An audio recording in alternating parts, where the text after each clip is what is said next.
because Native issues are human issues, and human issues are Native issues. Native Roots Radio, weeknights at 8 on your local Civic Media radio station. When a warrior faces adversity, he fights through it. He finds a way. Freedom isn't free. Rolling strong. Belief. Believe you can, and you will. Wheelchairs for Warriors provides mobility solutions to veterans and first responders injured in the line of duty. Join the mission and visit.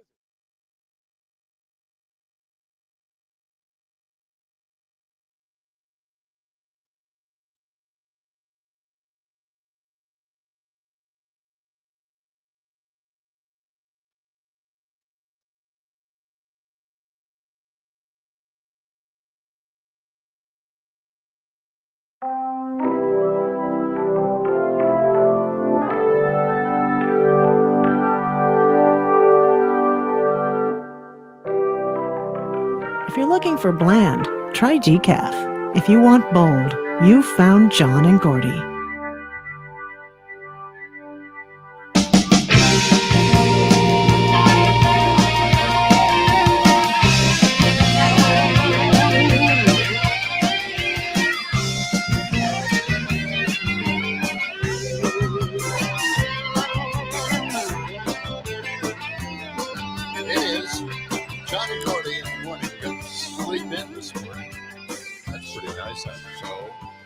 Not John and Gordy in the morning. It's John and Gordy in the afternoon. And Aaron is here as well, just manning the control board. Aaron, good afternoon to you. Good afternoon. We do a morning show here at WMDX, our home station in Madison, and we're broadcasting live to the entire state. And boy, do we have stories today. Oh, my God. It just never ends. Trump's reaction to his post about Rob Reiner. So he's got something more to add. Good. Yeah, he's got something more to add to that one. It's great. It's no take back, believe me. Well, and he's going to address the whole nation tomorrow night, 8:00 our time. Yes, he's going to repair his image tomorrow night. Okay. Well, a lot of things to catch up on. You know, actually, it's going to be an experimentation in AI. It's probably an AI image of him, and you think so? Yeah, probably something like that. They'll try it out. They'll try it out at least once. Okay. And then call it a joke if it doesn't work. But yeah, they'll probably, I think Venezuela is going to be attacked. I think they're going to invade Venezuela. The peace president, the guy who creates peace all around the world, is going to war in Venezuela. Okay. Sweet. That's your prediction. That's what I'm thinking. Okay. All right. Well, we'll find out, I guess.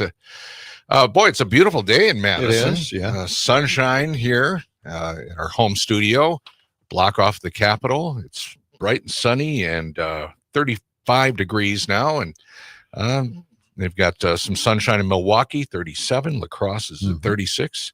40 up in Wisconsin Dells. So things are getting a little better. They are. We've made some progress in the weather department. For now. For now. Yeah, it was such a perfect day. I'm telling you, I have to replace the battery in my Prius, and today would have been the perfect day to do it. Why didn't you do it? I just got lazy and I didn't do it. Okay. But it's not going to be bad tomorrow either. Pretty similar. And then all of a sudden, snow is on the way. Oh, boy. Okay. So one more really nice day and then snow. All right. Very good. Coming up at 2:35, our special guest, Brittany Carloni from Wisconsin Watch, will be talking about the Troupas case. It is a disaster for Troupas anyway. I mean, he's in real hot water here. Jim Troupas. Yep. Yeah. Okay. And a judge ruled on Monday that there is enough evidence to proceed to trial in the felony forgery case of the fake electors. That's what it's all about. Okay, well, we'll get the latest on that. And then at 4:30, we're going to talk to Angela Hanks, Chief of Policy Programs at Century Foundation, talking about some holiday prices and, what to look out for this time of year, maybe some scams out there, too. Maybe she'll tell us that we should believe what we see as opposed to what we hear. Yeah. The prices are Okay. from the administration. Mm-hmm. All right. Phone lines are open right now. You can jump in 855-752-4842 or just text us on the Civic Media app. Free to download, free to use. And get in touch with us. All right. Well, I have a big story here, and it may be a little in the weeds. It may be a little detailed. Is this a story from your personal life? No. From the Peterson No. Ranch? Nope, not this time. No? This is a story about something that kind of, I didn't want to see happen, but it's called the Trump accounts, okay? Trump is creating something called the Trump accounts. What is that? Well, it's a platform at the IRS, and what happens is Trump will put $1,000 into individual accounts for children born between January 1st, 2025 and December 31st, 2028. Mark that on your calendars. I wonder if this will be a part of his big speech tomorrow night to the nation. You know, I'm thinking it will, because Yeah. this really hit the fan. Really? Michael and Susan Dell from Dell Computers, they made a yes. huge contribution, and now they're adding to this. Right. So everything kind of ties together. And I'm going to try to tie that together if this doesn't get too far in the weeds. You correct me if I'm wrong. Not if I'm wrong. If I seem to have gotten lost, trying to throw me back onto the path here, because this kind of gets detailed. I'll reel you back in. All right. Families can contribute to this $1,000 in the Trump accounts. Okay. So if the government puts in this $1,000 between January 1st, 2025 and December 31st, 2028, the amount of time he's in office, families can also contribute up to $5,000. And that's any relative can dump money into this account for these children. But nonprofits get to donate more. Isn't that interesting? Okay. Okay. Employers can contribute up to $2,500 of that amount. So that might even be a benefit to ask for if you're looking for a job. Can you put money in my kid's Trump account? No, if that guy is not a big fan of Trump, that would be the wrong thing to say. Okay. Hey, I'm just trying to fill my Trump account. So correct me if I'm wrong. Sure. This is just them setting up, paying for administration cost, paying people to set up another account for you and your kids so that they can give you a measly $1,000 over the course of 4 years. Yeah. That's and it. That's give it. the opportunity for you and your friends to give your kid money, but have Trump's name on it. Yes. Yes. Okay. Gotcha. Just wanted to make sure I understood that. Yes, you'll always remember who gave you Who gave this you this? money, the initial $1,000 in your account. But you know, I mean, $1,000 can really amount to a lot. Well, sure. Okay. It's nothing. Let me just go back into my own past here. All right. My brother-in-law had an investment. It's just a regular investment. No big deal. No Roth account. Just an investment. And he said, you should put money in it. So I did. I put $2,000 in it. And I don't have a lot of money because I'm in radio. But $2,000, what the hell, I did that, okay? Yeah. All of a sudden, there was a recession, Ah. and it was cut in half to $1,000. And I said, you know what? I'm never investing again. But I left the money in there. Yeah. Let's fast forward about 35 years. It was still in there? Yeah, it was. And I had about $21,000 in that account at that time. Look at you. So that's what $1,000 can do in an account over 35 years, probably even more. But this was a slightly higher risk investment, which is something you can do when you're younger because you can afford the ups and downs. Okay. So anyway, it does work out. So if you do put that $1,000 in, now that's just people born between the times I mentioned. Right. And when can they withdraw this money? When can they When use they're this? 18. Okay. They can withdraw it when they're 18, and All you right. can withdraw it for school. There are other things. You're getting ahead of my little All right. presentation. Well, that's fine. I was My whiteboard Let's up just- here, I put a lot of effort into that. I was just doing my job, keeping you on track here. But go Yes, ahead. you are. Yeah. Okay, so enter the multi-billionaire Michael and Susan Dell. That's right. Dell Computers. Dell Computers, yeah. They donated, get this, $250. $250 into everyone's account. Oh, This is it here. Michael Dell gets to write off 74% of his $6.25 billion. Seriously, $6 billion he is donating right away. So now I do nice have going. I do have a cut here. I want to play it. It's let's see here. It is like 142. 142. Yes. This is really exciting. Absolutely. It's a very special moment. We're making a $6.25 billion investment in America's kids through our charitable funds. Next year, every American child will be able to get an investment account powered by Invest America. We've seen what happens when a child gets even a small financial head start. Their world expands. The real power of these accounts is that anyone can contribute. Parents, relatives, friends, everyone can help shape a child's future. To philanthropists, companies, community leaders, if you want to be part of something truly meaningful for our kids, for our communities, for our country, join us. And to parents and caregivers, stay tuned and get ready to activate your child's account. Every contribution can grow over the years, just like your child. Together, we can make possibility something every child can count on. And that's a future worth investing in. Pretty wild. It All sounds really cool, doesn't it? Yeah. Now I'm Concerns.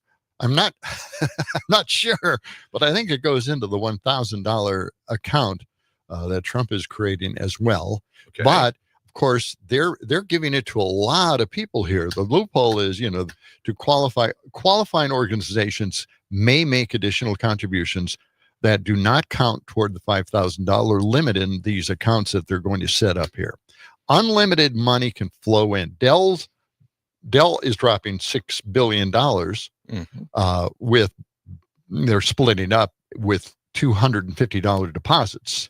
Get this. Okay. In 25 million kids' zip codes under $150,000 in income in one particular zip code that you're looking at all over the country now. If your zip code, if it's a lower income zip code, which isn't, really that low, but $150,000 in that zip code, you're going to have a $250 deposit in that account. I believe it's going to be in the Trump accounts, added to the Trump accounts, plus an extra account for anybody who doesn't have an account. And you'll have $250 in that account. Okay. I think I'm making it pretty clear. It's a lot to account for, but go ahead. The genius part about this is the Dell doesn't have to build a foundation. They don't have to track recipients, manage investments, or handle taxes. The Treasury does all the work for them. One check, and the government does the rest of the work. This is a unique platform created by the government, and that's what Trump created here with this Trump account. Okay. Now, these billionaires can just donate money, and the government will do all the work for them and pay for all the money. So, us as taxpayers, we will be paying for these big corporations to get tax write-offs by making charitable donations. Yes. That's the purpose. Yes. Yes, they will be getting money for that. But, I don't know. I think it's a good investment anyway. Even if they get the write-off, they get that one-time write-off. But, this money sits in an account for a long period of time until they're 18 years old, and it builds up. Yeah. So I'm seeing a benefit here. I'm seeing a huge benefit as much as people are criticizing this idea. Yeah. Dell, I think, has a good idea. In fact, they're asking all the other billionaires to take a look at this and donate their own money. Yeah. Yes. And I'm just reticent to trust it is all, given who it's coming from. Well, I don't know. They seem pretty sincere. All right. Well, we'll continue. We'll talk about this. Yeah, we'll have more on that and more of your phone calls. Got a bunch of them lined up already, but you can jump in too. 855-752-4842. Back with John and Gordy in the afternoon. After this.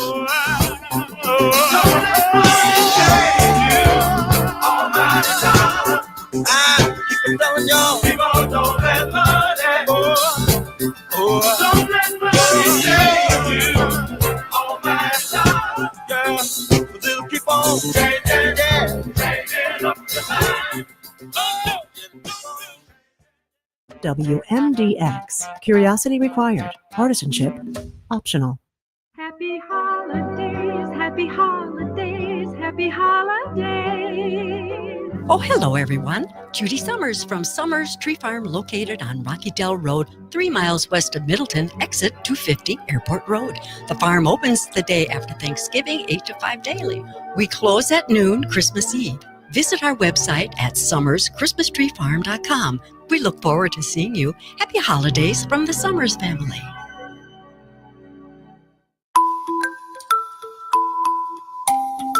Does Wisconsin have a law on minors getting birth control without parental consent? No. 9 states, including Wisconsin, have no laws specifying whether minors can get contraception without parental consent. But Wisconsin teens can access birth control on their own through Title X clinics and a state program that provides free contraceptives to low-income minors. Some providers may still require consent, and parents could learn of contraception through insurance billing. CDC data shows teen sexual activity has declined, with 32% of high school students reporting ever having sex in 2023, down from 47% in 2013. I'm Trisha Young for Wisconsin Watch. Fact briefs are bite-sized fact checks of trending claims produced by Wisconsin Watch and GigaFact. Read more at wisconsinwatch.org. CVS Health supports people in the moments that matter, from picking up a prescription to connecting care. With nearly 5 million daily interactions and serving 185 million consumers and 1.5 million healthcare professionals, CVS Health holds a trusted place in healthcare. By simplifying care and improving health, we're helping people get the care they need. Learn more at cvshealth.com/investor day. That's cvshealth.com/investor day. The Elder Care Locator is here to help you live your best life as you age at home. Our call center advisors are ready to connect you with trustworthy local experts. 15 seconds. Help is just a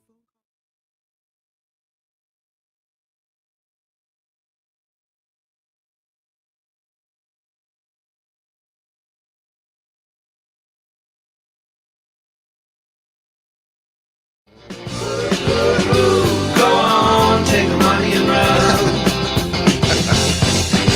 Go on, take the money and run.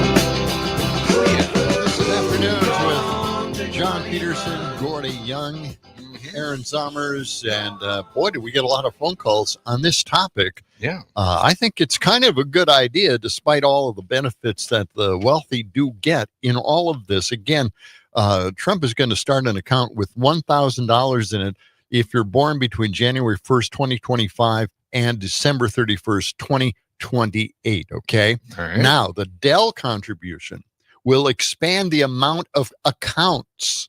Very similar, exactly like the Trump account, not the $1,000 in it, but $250 from Dell. But you also get to throw as much money, almost as much money as you want. The families can add money to that. In fact, if you just look at the compounding, $250 at age 10, $8,000 by the age 50, add $100 a year as a parent, and it goes up to $72,000 in that account. And accounts are tax deferred, not tax free. Withdrawals do get taxed when the kid turns 18 if you make withdrawals. Where do they put the money in the meantime? And what happens when Trump leaves office and it's all tied to him? And I don't trust it at all. No, it's not tied to him. It's just named after him. He likes to name things after him. Yeah, it puts a sign on everything. Let's go. Let's go right from the top. I hear you. We have about 5 calls here, so let's get to the phone lines. Matt, what do you got for us today on John and Gordy? Hey, guys, I was going to talk about something else, but since you're on this subject. Yes. Okay. I first started to learn about money and how it actually works when I got my first job that paid well, and they had a finance guy. Mm-hmm. And he sat me down, and he basically told me, which is true, that if you have $60,000 free and you put it in proper accounts, had a broker, within 10 years or less, $1 million. Mm-hmm. This is why the wealthy need to be taxed and taxed heavily. Yes. Because once you make that $1 million, you don't lift a finger to grow that wealth. That's true. Especially if you have access to those brokers and those people who do that for you. I agree. So that whole idea that they're working harder, blah, blah, blah, so they deserve to be billionaires, it's all hogwash. Yep. All right. And so, yeah, that's my rant. All right. Tax them a lot. Well, you can give us a second call later when we get to another topic, Matt. I appreciate your input on that. Let's go to Charles now in Milwaukee. What do you got, Charles? Hey, Charles. Oh, this sounds like every other scam. Trump fake. Yeah? Well, Just because his name's on it? Some people are saying that. Well, Trump University, yeah. The Children's Charity. Like Yammer said, what happens when Trump leaves? You're going to take the money with him. Goes with them. This is at the now remember scam. This is at the IRS. They're setting up this platform at the IRS. This isn't in the Trump account building. Who's in charge of the IRS right now? They also fired a bunch of people from the IRS. I keep so who's forgetting going to take about care of that. it? Yeah, That's true. Right. Yeah, he did fire a bunch This of is people. the biggest scam. Those same people that will donate the money are probably still waiting for the Trump phones that haven't went out yet. Okay. All right, Charles. Thanks a lot. Yeah, the golden phones, I believe he's still trying to produce. Let's go to Cam in Appleton. Hey, Cam. Hey, thanks for taking my call, guys. Mm-hmm. I'm reviewing the information that the White House has been so graciously transparent with on this topic, and I'm seeing contradictory statements. I actually believe that this is already this was probably generated with AI, because there's characters that aren't on the keyboard in some spots, and then characters that are on the keyboard in others. So kind of like the M dash versus the minus sign. They use the minus sign and then the M dash throughout this entire document, this frequently asked questions document. And some of the information is conflicting. They, like, for example, who is eligible? Any child under 18 with a valid social security number may open a Trump account. Yes. Parents or guardians must manage the account until the child turns 18. So any child, where earlier in the document it says only those in zip codes that they deem are $150,000 is a family of 4 in those zip codes and less. Right. Yes. And that's how they'll receive an additional $250. But they don't have any links to what zip codes they're actually talking about on any of this. And I know that they were trying to aggregate voter information from each of the states. Yeah. And I'm wondering, because I know what that kind of information can be used for, you could easily construct a map of all precincts in the US and use Esri tools, or just even like ArcMap, one of Esri's tools, and look through the data and see, okay, I want you to return to me in text all the zip codes that voted for me. And I'm going to make sure that those accounts end up with a lot more money in this, because no one else can see the accounts except the people that have them, right? Yeah. But they're going to go by tax forms, and by the taxes of families that make $150,000 or less in a zip code. They're not going to be able to specifically go after certain people, certain political persuasions. They can't really do that. And I think we're reading a little bit too much into this. Like you're saying, there might be strings attached where they're going to ask for information, right? Well, right. But, and I understand what they're not supposed to be able to do, but they don't listen. They do whatever they want. There's another thing in here that's interesting that says that they do, they'll charge annually 0.1% from the account. Okay. Yeah. Management account.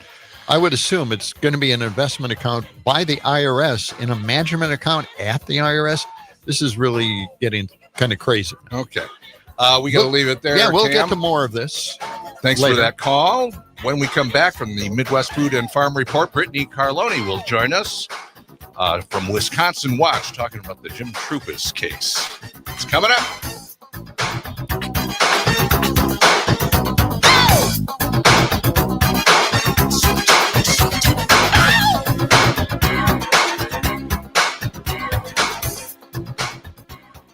WMDX, where conversations last longer than tweets.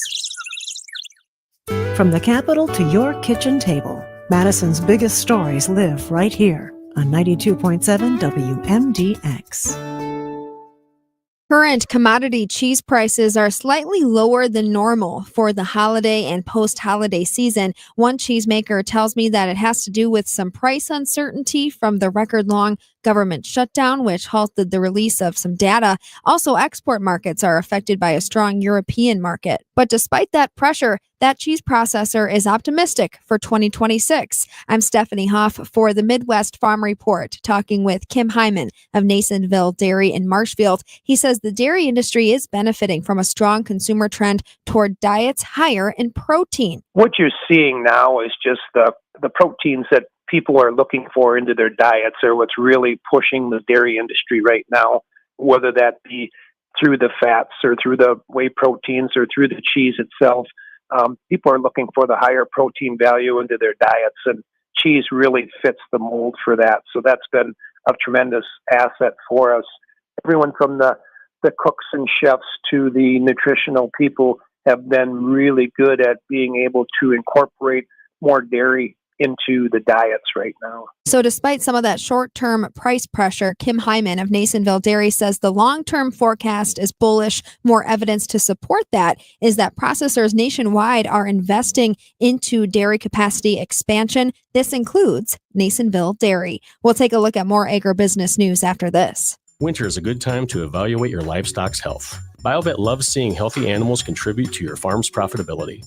Freeing up your time for the holidays is at the top of our list. When you choose BioVet microbial and nutritional products to keep your livestock out of the sick pen and healthy, you'll enjoy more time with your family this holiday season. Many thanks and warm wishes from our BioVet family to yours. Help your livestock stay healthy and call 1-800-BioVet1 or visit bio-vet.com.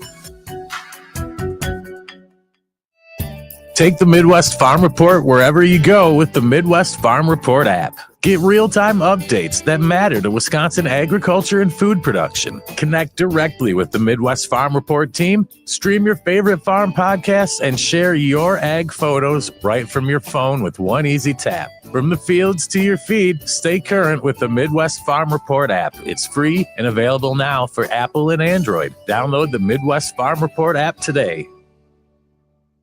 In other dairy news, Wisconsin has contained its first case of bird flu in dairy cattle. The milk in question was intercepted and never made it to the processing side. Even so, health officials emphasize that pasteurization keeps the milk supply safe. The focus now shifts to determining the source of the infection. The Department of Agriculture, Trade, and Consumer Protection says the farm was adhering to high standards of biosecurity. Speculation leans toward a wild bird infection as the most likely cause. For the Midwest Farm Report, I'm Stephanie Hoff. Local news, real voices, and conversations that count. That's Madison. And that's 92.7 WMDX. I'm meteorologist Rodney Price. Even more clouds on the way as we head into the afternoon. Highs in the mid-30s, southwest winds. Tonight, evening clouds, then they'll thin out just a bit. West winds, lows in the mid-20s. On Wednesday, skies turning mostly sunny. Highs in the mid-30s. Currently 35 degrees. Hey there, Wisconsin. Tom Hartman here. Democracy is not a spectator sport, so join me each and every weekday right here on Civic Media for the Tom Hartman program from 11 a.m. to 2 p.m. Covering the news of the day and sharing ways for you to get off the sidelines and get active in your community, because change starts with you. Get involved and tune in to the Tom Hartman program Monday through Friday from 11 a.m. to 2 p.m. right here on your local Civic Media radio station. You're a storyteller, negotiator, artist, innovator. Whatever your passion, whatever your skills, behind the scenes or in front, you belong here. A career in broadcast media. Local radio and TV stations in every town and city need someone like you. So do what you love and bring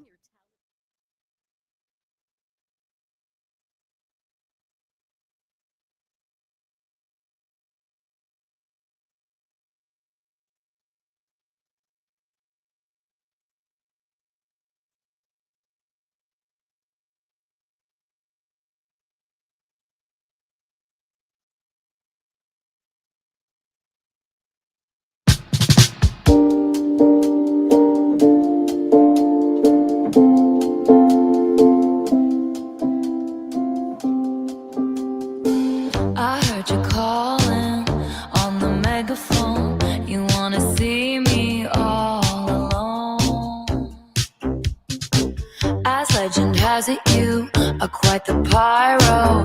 You light the match to watch it blow. Well, And we if are. you never We're call, going to light the match again about the Trump accounts. We got a lot of calls on that, and we'll try to clarify some of the information. I do have a little bit more information on that. And of course, my big complaint is it's called a Trump account. No one wants to hear that 10 years from now. I can guarantee you that. All right, but we have a special guest in the studio today, and it's Brittany Carlino. Carloni. Carloni. You're good. Okay, from Wisconsin Watch. I love Wisconsin Watch, by the way. Thank you. And you are here to talk about the big fake electors scheme that originated right here in our great state. Yes. Right? So fill us in. What's the latest? Because yesterday a judge determined that there was enough evidence to proceed. Yeah. So what that is the big news out of I think it was like Dane County yesterday was that I think they had a full day hearing. I was not in the courtroom yesterday, but was monitoring kind of what was happening, and the judge in that case ruled that there's enough evidence to go forward to trial. And what I kind of worked on this past week as that was approaching was kind of looking at across the country in the other states where this popped up in 2020 after the Trump attorneys Trupis and Chesbro and the campaign aide Roman started this, and it spread across the country. In states like Michigan and Florida, this kind of prosecution to hold people accountable for what happened in 2020, these kind of cases have really hit a lot of stumbles. But Wisconsin's focus on these folks who were leading and creating this scheme at the time. Legal experts I've talked to have said this is probably the stronger prosecution going forward. So that case being able to go forward to trial and not seeing some of these obstacles that other states across the country have seen, I think is a pretty big deal. Yeah. Well, they had quite extensive coverage on this when it kind of broke down, and they got more of the people involved in this scheme here in Wisconsin and called them out on it. And a lot of them just acted like, well, we were surprised too. We didn't know this was happening. You know, we were taken as well. That didn't prove to be too true. But it is interesting, just the level of accountability that's still trying to be sought out of this 5 years later. Yes. And especially because President Trump did return to the White House. Just seeing that, obviously, early November he issued the federal pardons, which makes sure that federal cases don't go forward for these people who were involved in these situations, including for folks in Wisconsin. But that a federal pardon doesn't do anything for these state cases around the country. And so the fact that Wisconsin's case is continuing to go forward, and especially go forward to trial without some of these legal roadblocks. And in the story we wrote for our newsletter yesterday, I focused in on what happened in Michigan. And in Michigan, the attorney general focused on prosecuting the electors, like the actual people who signed the documents going forward. And the judge in Michigan who was overseeing that case found that the state didn't prove intent, that they were really intending to commit forgery.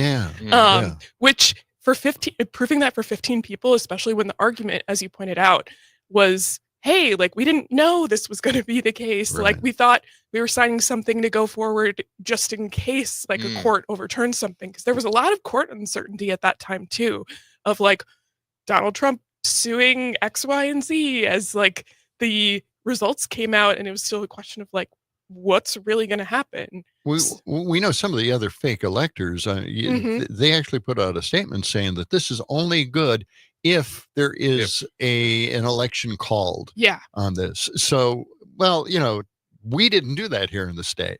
The fake electors here did not put that into their statement. So it's use our list if something is called, incorrect in this particular election, and use our list instead. And that they did not include that. They just they made believe that this was the original list of electors from Wisconsin. Yeah, and if you look at the if you look at the criminal complaints that the Attorney General's office filed last year in, I think there was like the initial one in June, then another one in December, the electors at the time, a majority of the electors said that we did not realize, like the actual people that signed those documents, not the folks who are being prosecuted right now. The electors at the time said, we did not think that this was something that was going to actually go forward all the way to Vice President Pence.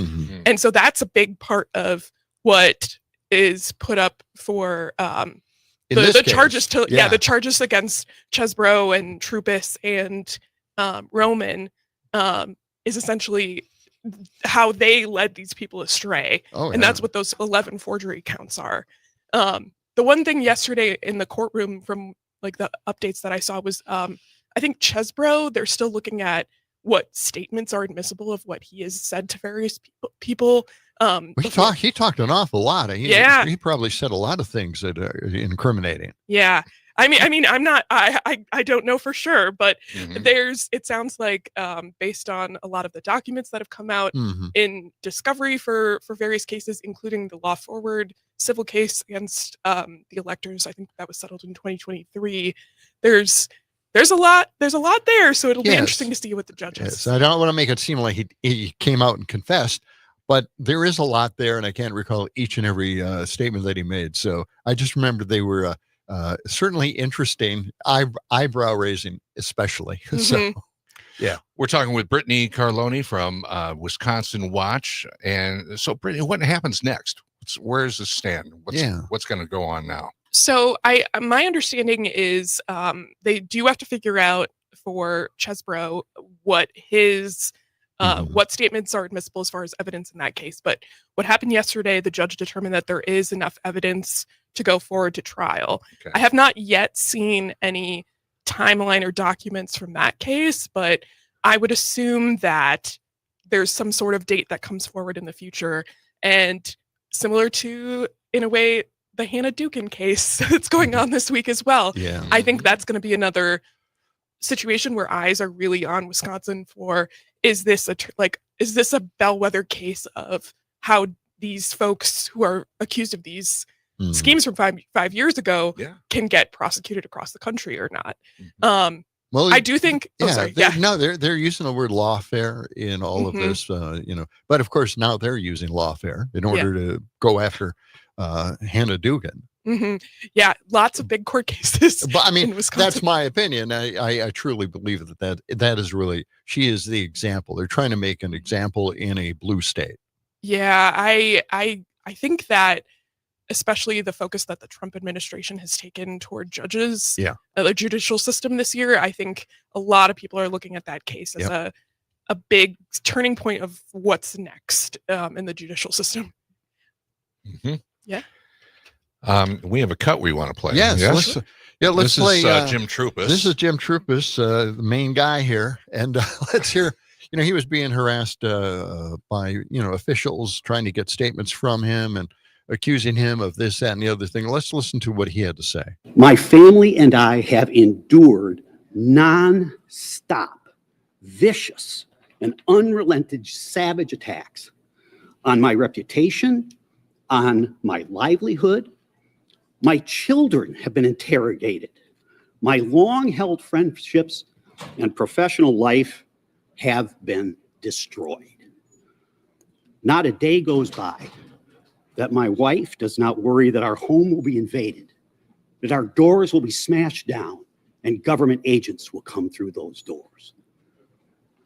We had thought that this would end. The country asked for it to end in November. But lawfare in all its despicable forms will not end in Wisconsin. There you go. The Attorney General has today doubled down on a vicious strategy to destroy our very faith in the system of justice by using the courts for his own personal political gain. Everyone here knows that. This is a political case. This has nothing to do with the law. It does. The Attorney General should be ashamed of himself. It's Jim Trupus. Yes, the Attorney General is basically do you know a if that was Democratic. yesterday or was that? That was a long previously? time ago. Long time ago. Yeah. By the way, phone lines are open if you want to get in and make a comment or ask a question. 855-752-4842. I'm going to have video of phone calls, people trying to get a hold of Mike Pence, all the way from Wisconsin, especially with Ron Johnson being involved, saying that he wasn't really taking any calls and he didn't really know what he was passing along to his associates. So, I'm surprised he's not part of this case as well. Honestly, I don't know if you saw this, but last week, Senator Johnson sent a letter to the Department of Justice asking for the department to look into, and AG Bondi to look into some accusations that Trupus made against the judge in overseeing this case. Some questions of misconduct as far as who wrote the various, I think there was an opinion earlier this summer denying his ask to dismiss the case. So I think Senator Johnson, from my understanding, is watching this quite closely. Oh, yeah. I would imagine so. Yeah, that's true. Yeah, I do remember seeing that story. So, yeah, they're looking into that, certainly trying to attack, the judge, anybody involved in this to try to smear them at least or call into question, their credibility. Josh Call, of course, taking his time, ever-loving time on this thing. But honestly, in some of these other states, like Georgia, for example, the case there, which focused on Trump, specifically, Trump was named in that lawsuit. The Georgia case against the electors there also had quite a bit of scandal surrounding the district attorney who was dating. Accused of the relationship with her prosecution team. So Wisconsin's case, even though it's taken some time, that case I think she brought charges initially maybe 2021, and it wasn't until maybe November that the prosecutor that took over just decided this took too much time. We can't prosecute a sitting president. That would be impossible. So in the grand scheme of things, 2024 to 2025 is probably a smaller time frame than some of these other states have seen. But the Wisconsin state seems to have more strength to, or more to it. Than all of these other states. That's what a few of the legal experts I've spoken to have said. Just that narrower focus on these folks who were allegedly the people that created this idea that spread to these other states, because that narrow focus makes it easier to maybe prove X, Y, and Z, but depending on what the evidence is. The judge said communications from the defendants showed their intent to present as legitimate a certificate awarding Wisconsin's 10 electoral votes to Trump, not a document to be accepted only if a court ruled that Trump won the state. So. Well, we need to leave it there. Brittany Carloni, thank you for joining us. Absolutely. Wisconsin Watch. Keep an eye on things for us. Let us Will know. do. All right. Thank you so much. All right. Thank you. We'll be back with more of John and Gordy after this.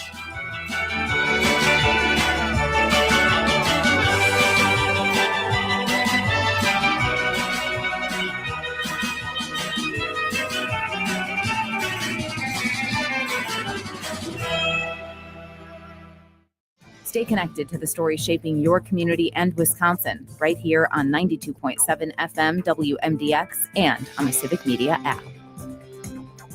Hey, honey, how was your day? Yours?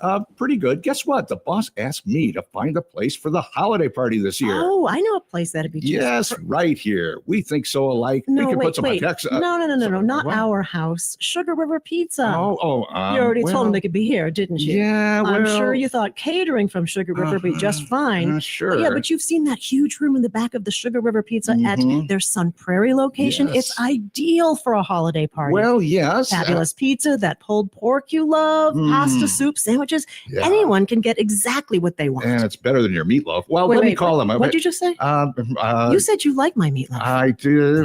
No, Sugar River Pizza in Sun Prairie. That is a great idea. You're brilliant. Thanks, hon. Plan your next office or holiday party with Sugar River Pizza in Sun Prairie. Get to sugarriverpizza.com/catering to book today. What exactly is wrong with my meatloaf? I like it. Most of the time, Wait, it's pretty most good. of the time? Well, most Pretty yeah, good? Kind of, yeah. When severe weather hits and the power goes out, do you have a plan? For reliable power and peace of mind, propane can do that. It only takes about 10 seconds for a propane-powered generator to restore power to your home. So no matter what Mother Nature has in store, you know you're prepared. Learn more at wipga.org. This message is sponsored by your local propane provider and the Wisconsin Propane Education and Research Council. Seems like nobody in America agrees on much of anything these days. But can we agree the federal government shouldn't tax people into poverty? If you work full-time, you should be able to afford your basic needs. Don't you think? We're the patriotic millionaires. We believe your full-time job should cover what it costs to live. You think your first $45,000 of income should be tax-free. And multimillionaires? We should pay more to fund your tax cut. Go to first45taxfree.com to learn more. A working class tax cut paid for by millionaires. That's an idea we can all agree on. A fresh perspective on the great outdoors. What did you do this week that was fun? My weekly Wisco was actually going to be the snowfall. Now that's enough for the year. That's my opinion of it. Now you're over it. I'm over the snowfall. It is nice for hunting because you can see the animals a little more clearly, but I will take the end of the snowfall. Raised in Wisco with Joel Clayfish and Danielle Fairman. Find the podcast on Apple, Spotify, or wherever you listen to podcasts.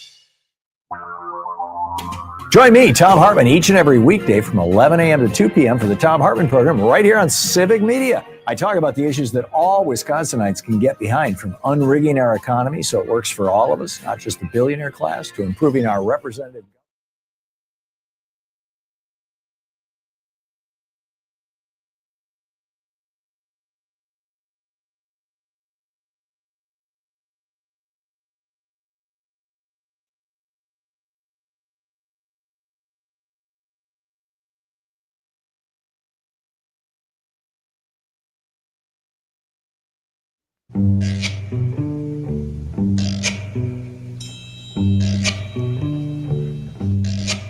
Oh, when the sun beats down and burns the tar up on the roof. That's warm today. And your shoes get so hot, you wish your tired feet were fireproof. Where do you go? I wish. Where do you go? Oh, yeah. Down by the sea. What happens? On a blanket with my baby's where I'll be. It's John and Gordy in the afternoon. Business. We don't want to know. Oh, okay. Let's see. Yeah, numbers 855-752-4842. And we were talking about going back to something we mentioned at the beginning of the show. Trump accounts. I want to bring that up again. We haven't really finished discussing this. And if Tom could just give us a call back, that would be fantastic. I want to hear what you had to say about this. The Trump accounts are, there's a problem right off the bat because it's called a Trump account. So he likes to brand everything. That's just what he does. Well, I'll tell you what, the next president better change this name immediately. Yeah. All right. So I just can't See, my problem with that is so many of his other projects are self-serving that having his name on it makes me think of all of the Trump things that have failed, like Trump Steaks and Trump College and Trump casinos that he bankrupted. Right. Like, that's a really good point. I think it is a great idea to start investment for kids to set them up better in life. Yeah. I don't think I can trust it with his name on it. Well, you're not alone. Well, and plus no other president has ever done that. You know? So we'll see what happens. Now the IRS is going to create these accounts. It's going to be officially within the government. So Trump, I don't think, will have his hands on it unless his toadies have their hands on it. But again, it's accounts created between January 1st in 2025 to December 31st, 2028. Children born within that time period will get the $1,000, but all children will get the $250 from the Dell family, Michael and Susan Dell. They're contributing $250, and they're going to expand the amount of accounts, add to the Trump accounts. Okay. And that'll be, I believe, where did I say it? 25 million kids will probably get accounts. That's pretty cool. I mean, so not only will the account be there and there'll be money in it, the family will be able to add to it. And I think it'll, I think it'll create a little incentive to save. So in the grand scheme of things, you have approved this plan. No, I'm And tentatively you thinking it's a good idea. You're giving until it I a big find some- thumbs up. So far, I haven't seen a lot of material on this. Cautiously optimistic. I am cautiously optimistic. Oh, okay. Exactly. Thank All you, right. Aaron. The reality, again, it's $250. It doesn't dissolve poverty or anything like that, but it gets 25 million families, according to this story, comfortable with investing and compounding. 75% of zip codes qualify under $150,000, including middle-class families who don't need it, which means this is either the smartest philanthropic innovation in decades or the most sophisticated PR play ever to get people to invest money. Right? Well, yeah. Right. See, that's the other part that makes me a little skeptical. Well, you know, Trump does know a lot of billionaires. He knows a lot of Yeah. people with money, and maybe this is something new to get some of those people to cough up some of their gazillions of dollars and chip in. Yes, because the Dell family is suggesting other people do it. Why don't we Right. listen? Let's listen to that other cut I have on this. This is Michael and Susan Dell making the announcement. Cut 141. All right. We believe the smartest investment that we can make is an investment in children. And this act has created a platform for families and friends and communities and companies and philanthropists to contribute to these accounts to create a savings and opportunity and hope and prosperity for tens of millions of children in this country. And Susan and I are super excited to announce our $6.25 billion gift to 25 million American children, 10 and under, and our gift will cover most of the children that are 10 and under that are not part of the federal program, the 0 to 2-year-olds, and who also live in zip codes where the median income is $150,000 or less. And I have spoken with a number of other wealthy Americans, philanthropists, and we are confident that others will join us because we all understand the incredible impact that a gift like this can have on the lives of young Americans. So again, it's a great honor for us to be here to be able to announce this. When I was 8 years old, I got a passbook savings account and I had, I think about $8 in it. And you go to the savings and loan and you give them a quarter and they'd stamp your account. And I got to see the power of compound interest early in my life. And that has brought me here to this moment.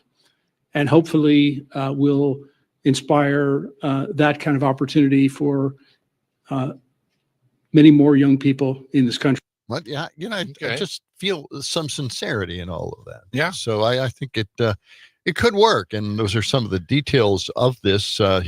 Here's a more skeptical input on that. They gave each child less than the cost of an iPad and called it a revolution. $250, not per month, not per year, once.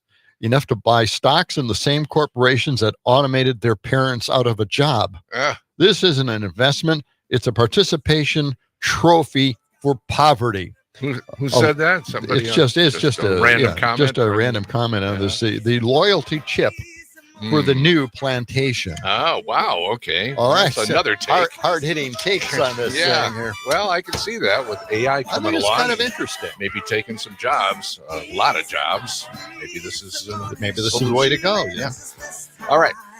News, sports, and weather updates straight ahead. Then we're back with more of John and Gordy in the afternoon on the Civic Media Radio Network. I just want the easy money. Oh, I could get lucky. Easy money.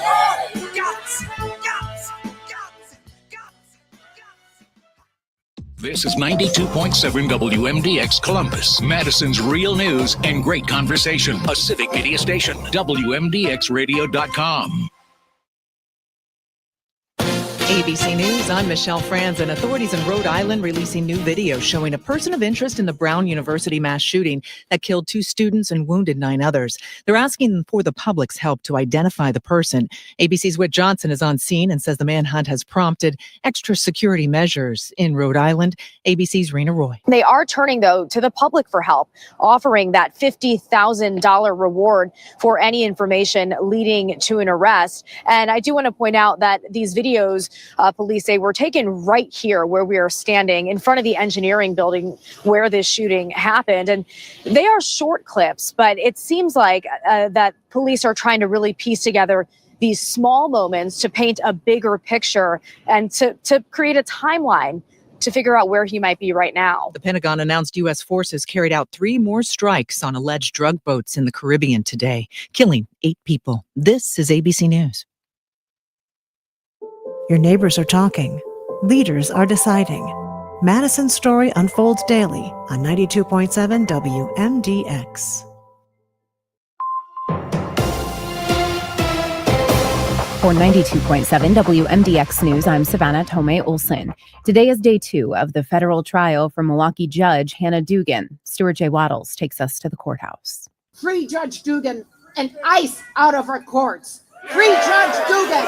Free Judge Dugan! Free Judge Dugan! Free Judge Dugan! Free Judge Dugan! Christine Newman Ortiz, co-founder and executive director of Voces de la Frontera, was one of the speakers prior to opening statements in the trial of Judge Hannah Dugan. Today we're gathered in the frigid cold, standing together in community.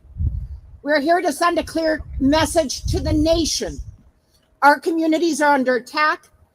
Immigrants, especially Black, Brown, and Asian immigrants, are being denied the most basic protections under the law. The trial is underway. She's accused of helping an undocumented immigrant slip past ICE. Prosecutors will have to prove that she meant to obstruct justice. Interim U.S. Attorney Brad Schimmel said in a recent interview, Dugan rejected a plea deal before opening statements. Meanwhile, Wisconsin's only way to watch the legislative process from anywhere has gone dark. Wisconsin Eye is basically our version of C-SPAN. They stream the legislature, the Supreme Court, the executive branch. But for months, they'd warned about a huge budget gap. They're a nonprofit. They're not funded by the state. CEO Kevin Hankis talking to Civic Media's Pat Kreitlow. In the last 18 months, Wisconsin Eye has made 52 well-qualified, well-developed donor requests. And those are of individuals, businesses, and formal foundation proposals. 52, totaling $9.2 million. And all of them have been declined. Hankis hopes this shutdown is temporary and that lawmakers, donors, and advocates come together to find a solution. I'm Savannah Tomei Olson, 92.7 WMDX News.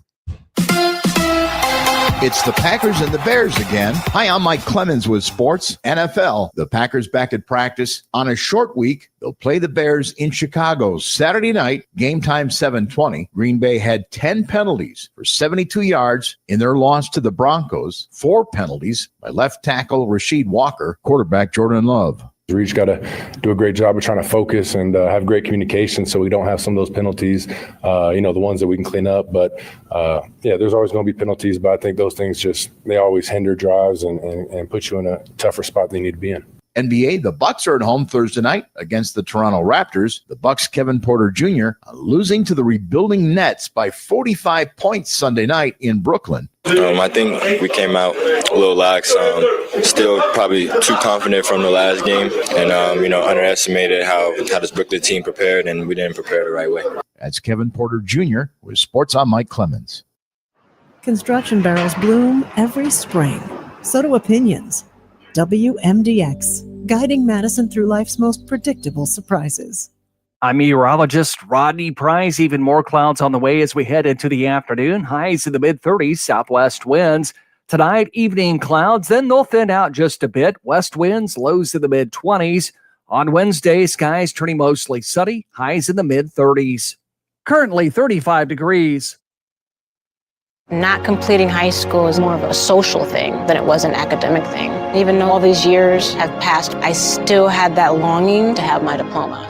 At age 30, Carissa finished her high school diploma. If you're even considering getting your high school diploma, you can do it. No one gets a diploma alone. If you're thinking of finishing your high school diploma, you have help. Find free adult education classes near you at finishyourdiploma.org. That's finishyourdiploma.org. Brought to you by the Dollar General Literacy Foundation and the Ad Council. Where working people come to talk. It's the Rick Smith Show, weeknights at 9 on the Civic Media Radio Network. Join me for an honest approach to the issues American working families care about. No talking points, no focus groups. Get ready for a heavy dose of democracy, fairness, grit, and no apologies. It's current affairs from a working class labor perspective. Facts are center, science is real, and everyone gets a seat at the table. The Rick Smith Show, weeknights at 9 on the Civic Media Radio Network. Pete Schwaba. On the next Nightlight, I'm joined by Joey's song founder, Mike Gamal. Erica and Scott from Comedy City are in the studio, and comedian Boris Hamilton makes his first appearance. Let's light it up. Nightlight with Pete Schwaba, weeknights from 5 to 8 p.m. Connect.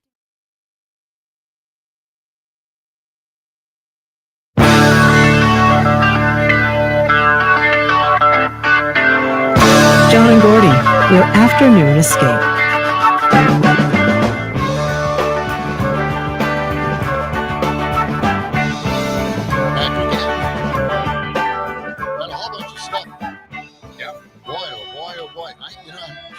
Story here. Meryl Streep and Martin Short want to take the next step and get hitched. Married. What? Yes. Are you kidding? No, I did not know that there was I didn't either. A thing between Meryl Streep and Martin Short. No. Yeah. Where's that coming from? I think Murder's in the Building. I think she appeared as a guest on there. Okay. But that's where they are certainly, mingling. And I guess there's a divorce that's holding them up. Meryl Streep is in the process of getting a divorce. So that's holding them up. You think this is a real story? According to Yahoo Entertainment, the world's most reliable news source, Martin Short is, quote, getting impatient, unquote, waiting on Meryl Streep's divorce to be finalized. Is that so? Yeah. Promises, right? Okay. Yeah, I'll get divorced. Yeah. Well, we'll keep track of that important story. I know. That doesn't. They seem like an unlikely couple, but what do I know? Okay, I didn't know that. I didn't know they were an coming at all. I don't know. It's John Peterson. I'm Gordy Young, along with our producer, Aaron Zommers. We're broadcasting live from our WMDX studios, the headquarters of Civic Media. I want to try something here. And, Aaron, I'm going to put you to work on this thing. Okay, get ready, Aaron. All right. I'm going to ask you to pause endlessly in this next cut. Okay. We'll try to get through it. It's about indoctrination. Or trying to reverse the 60s, in other words. Okay.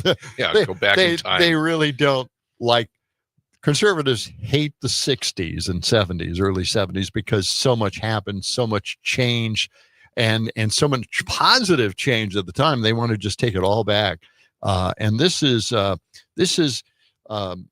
instructor telling us what we should do in education. And I'm going to signal you to just pause, okay? When I find a good spot here. Go ahead. Let's start listening to here. Let me just give the introduction.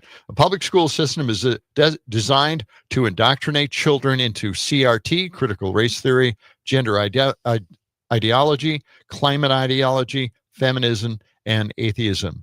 And every day, more parents realize that if you want to protect your child from the woke mind virus, you have to start young. You get kind of an idea, okay, where this guy is going, right? Right. Okay.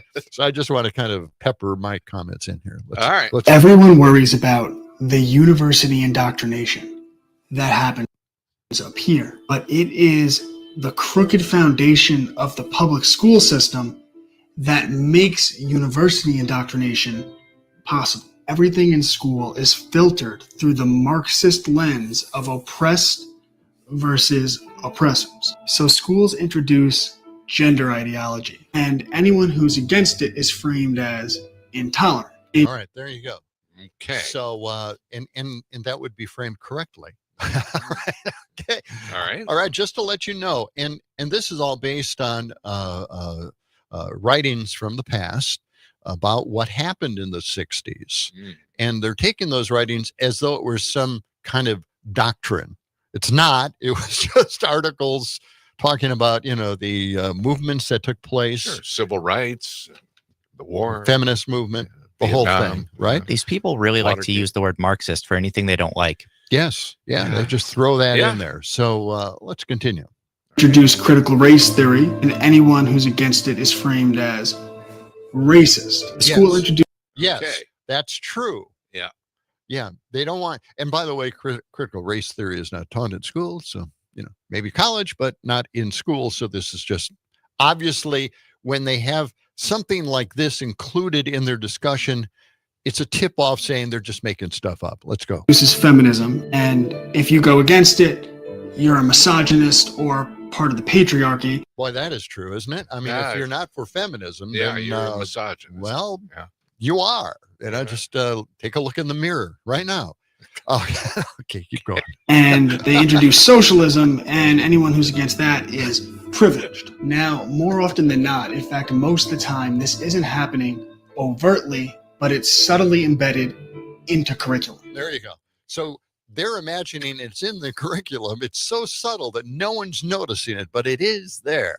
All right, let's continue. Okay. So, for example, when they teach about slavery, and they do this in elementary school, they teach that the U.S. had slavery, that people were stolen from their homes, that there was abuse, mistreatment, and we all know this. Everyone agrees that slavery was a really bad thing and there shouldn't be slavery. Okay. Now, we know that because we were taught that. Right. It was in the school. It was in the school. Yeah, it was in we the know that textbooks. because of that. Okay. Right. So we're going to cut that off now so the kids now don't know that. Okay, let's continue. They don't teach that the United States had banned slavery in 7 states when the rest of the world had only banned it in 7 countries. So in 1776, 90 to 95% of the world was actively practicing slavery. And this was the norm on every continent. And in Hold on. Now I want to pause. Now you stopped it. Okay. So yeah. Just because everyone else is doing it means that we shouldn't say, and that was bad?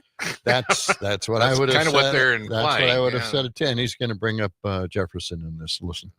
In spite of this, Thomas Jefferson tried to get slavery abolished in the original draft of the Declaration of Independence. And in 1833, England abolished slavery. The United States did in 1865, and the rest of the world followed that example.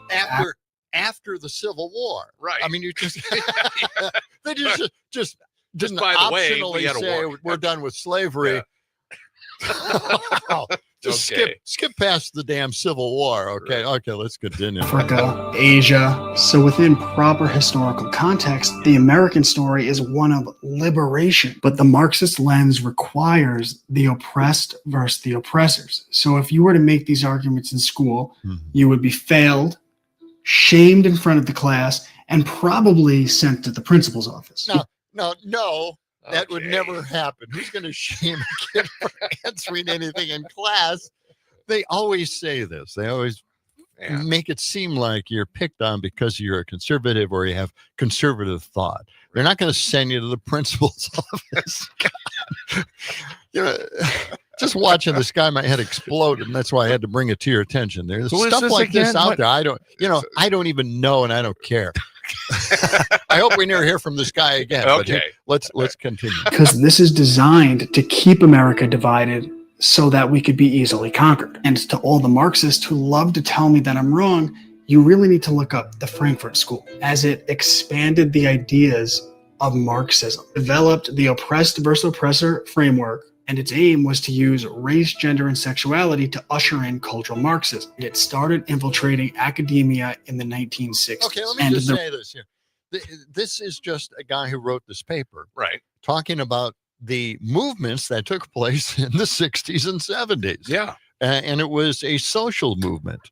And all he did was write about it. It wasn't where he was saying, okay, now let's teach kids this in schools and incorporate it. And even if he did say that, well, I don't know if he had that much pull in the country to change all of education. By the way, a quick Wikipedia search. Yeah. To find, and so Wikipedia, publicly editable, which in spite of the perception that makes it less accurate, it makes it more accurate because anybody can correct it. Quote, cultural Marxism is a far-right anti-Semitic conspiracy theory that misrepresents Western Marxism, especially the Frankfurt School, as being responsible for modern progressive movements, identity politics, and political correctness. Well, perfect. Unquote. Perfect. That's It is exactly it. Made up. Yes. Yeah. Absolutely. Okay. There you go. I know I've stumbled on something big here. Thanks, Aaron. You really kind of just nailed it. Okay, let's hear. Is there more? Is there more? Okay, let's listen. Result is what you see today. And our kids and our country deserve so much better. Check out my private homeschool community. And Cubs to Bears, books, classicallearner.com. What? Okay. That did make sense. It didn't make sense because he was showing you books. These are like children's books. Cubs to Bears. Okay. Yes, Cubs to Bears and all. Okay. Of course, all of these crazy people have children's books, right? Cash Patel, children's book. When are we going to come out with John and Gordy children's books? That's it. That's our. Let's go back to series. Let's go back to children's books. We'll work on that. Yeah. Okay. Yeah. All right. Well, that was fascinating. Well, that is fascinating, isn't it? It's kind of interesting. These people are out there. They're putting presentations together like this guy. He had a whiteboard and he had a drawing on it, and where he said the foundation was crooked. Yeah. And it was funny because the drawing showed a building on a hill. Okay. And that was the crooked foundation. Foundation. I'm thinking, oh God, that is not a good representation at all. And higher learning was at the top floor, where they teach CRT. Sure. Okay. But I just thought I'd bring that to everybody's attention. And the MAGAs, they think they know all of this stuff. And of course, that guy is a homeschooler. He would much rather sell his books, Cubs to Bears, to the homeschoolers who want to waste more money on that. Why not? One of the things I know that, during COVID, we went online. A lot of people went online, had to go online. And a lot of schools weren't ready for it because no one's designed any kind of system that would work. And the online schools that are out there already, and I know McFarland, I don't know if they are part of that yet or not, but there was a online school that had very, very poor performance ratings. Yeah. Very bad. And they weren't the only ones. All across the country, these online schools had very poor performance ratings. So when you hear about these online schools taking over or becoming very popular, in fact, I think, if I'm not mistaken, Trump wants to put college online for those who can't afford to go to college. It'll be the free Trump College, online college courses. Really? Yes. Well, he had Trump University. I know. before, Now so- he wants to go back. And it went bankrupt. Yeah. Yes. But It was fraudulent, allegedly. Allegedly. yeah. I think it was proven, but I don't remember. No, so I'm saying yes. No, it was Yeah, proven. they had to pay money back to people. Yes. Yeah, because they were promised, success getting out of the school, and no one succeeded. Some things, even when they're free, are not worth the time. And fraudulent education, I would consider in that category. I would too. Yeah. I would too. So let's not look forward to the Trump online college. Okay. Because I'm picturing, the old matchbooks. Trump College online. Call now. Become a great success. Start your own casinos. Right. Oh, boy. Matchbooks. Forgot that they had advertising on matchbooks. You're Wow. right. Oh, yeah. Yeah, that was a big deal back in the old days. I Okay. know. Coming up at a little after 4:30, we're going to be talking to Angela Hanks, Chief of Policy Programs at the Century Foundation and former Consumer Financial Protection Bureau officials, talking about holiday prices and holiday shopping, how to save a little bit of money this holiday season.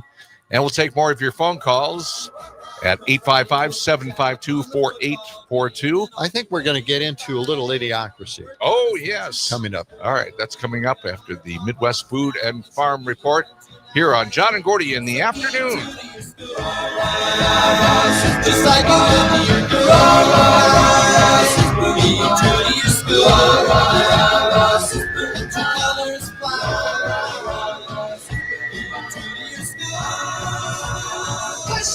Push it back, way back.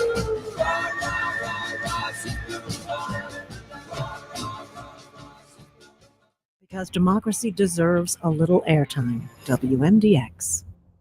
Happy holidays, happy holidays, happy holidays. Oh, hello, everyone. Judy Summers from Summers Tree Farm, located on Rocky Dell Road, 3 miles west of Middleton, exit 250 Airport Road. The farm opens the day after Thanksgiving, 8 to 5 daily. We close at noon Christmas Eve. Visit our website at summerschristmastreefarm.com. We look forward to seeing you. Happy holidays from the Summers family.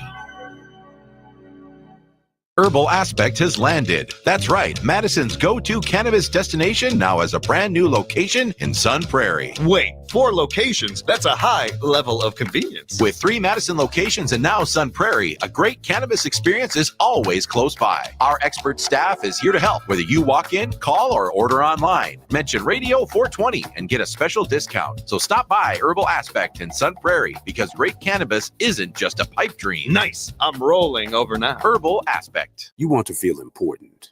You want to be part of something bigger, something that matters and can help change things. You want to feel like you belong. We know. We felt that way too. And that's why we did something about it. We aren't just Army National Guard soldiers.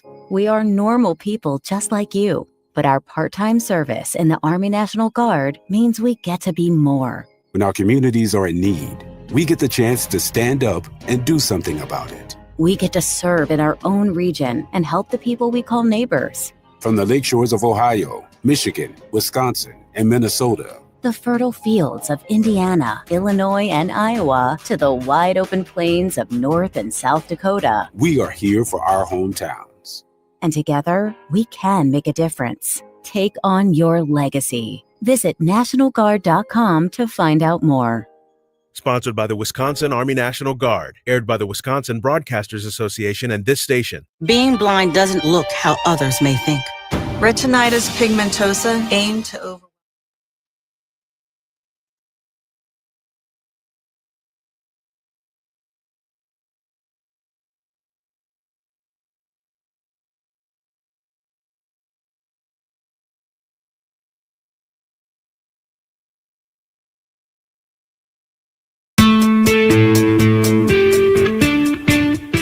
As the 21st century began, human evolution was at a turning point, a dumbing down, until humanity was incapable of solving even its most basic problems. What an idiot. The inner machinations of my mind are an enigma. What the f***'s going on around here? Holy shit. Idiocracy. For the smartest guy in the world, you're pretty dumb sometimes. Yes. All the time. John and Gordy in the afternoon. Phones are open. 855-752-4842. That's 855-75-CIVIC. All right. Now that we've discovered that there are people out there trying to destroy public education with lies, well, yeah, they got to turn them in. That's how it is. Okay. Trump had some beautiful words that were destroyed and turned into negative words on the BBC. Oh, is that why he's suing them? Yes, he's suing the BBC. Yeah. And why don't we just hear cut 133, this man-child whining and complaining about what he supposedly didn't say. Okay. In a little while, you'll be seeing I'm suing the BBC for putting words in my mouth, literally. They put words in my mouth. Literally. They had me saying things that I never said coming out. I guess they used AI or something. So we'll be bringing that lawsuit. A lot of people are asking, when are you bringing that lawsuit? Even the media can't believe that one. They actually put terrible words in my mouth having to do with January 6th that I didn't say. And the beautiful words that I said. Right? The beautiful words. Yes, beautiful words. Talking about patriotism and all of the good things that I said. They didn't say that, but they put terrible words. They actually have me speaking with words that I never said. And they got caught because I believe somebody at BBC said, this is so bad, it has to be reported. That's called fake news. So we'll be filing that suit probably this afternoon or tomorrow morning.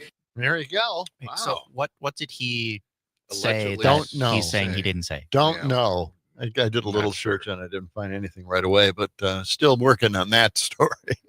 Well, I don't have all the time in the world. look all this stuff up. Okay. How about this? This is a bombshell. Trump vows to drop truckloads of proof of the 2020 election that it was rigged. He's got proof? Truckloads of this stuff. Yes, let's listen to cut 138 and hear it right from the man-child's mouth. That's all they're good at cheating in elections. Very good at cheating. They're professionals at cheating because we won in 2016 by a lot. The election was rigged in 2020. We have all the ammunition, all the stuff, and you'll see it come out. It's coming out in truckloads. All right, there you go. Truckloads of it just dumped right out in the street someplace. Okay. Can't wait to see that one, right? It's probably just from some hoarder's house, and they want to make it look like something. But yeah, we're waiting for that one.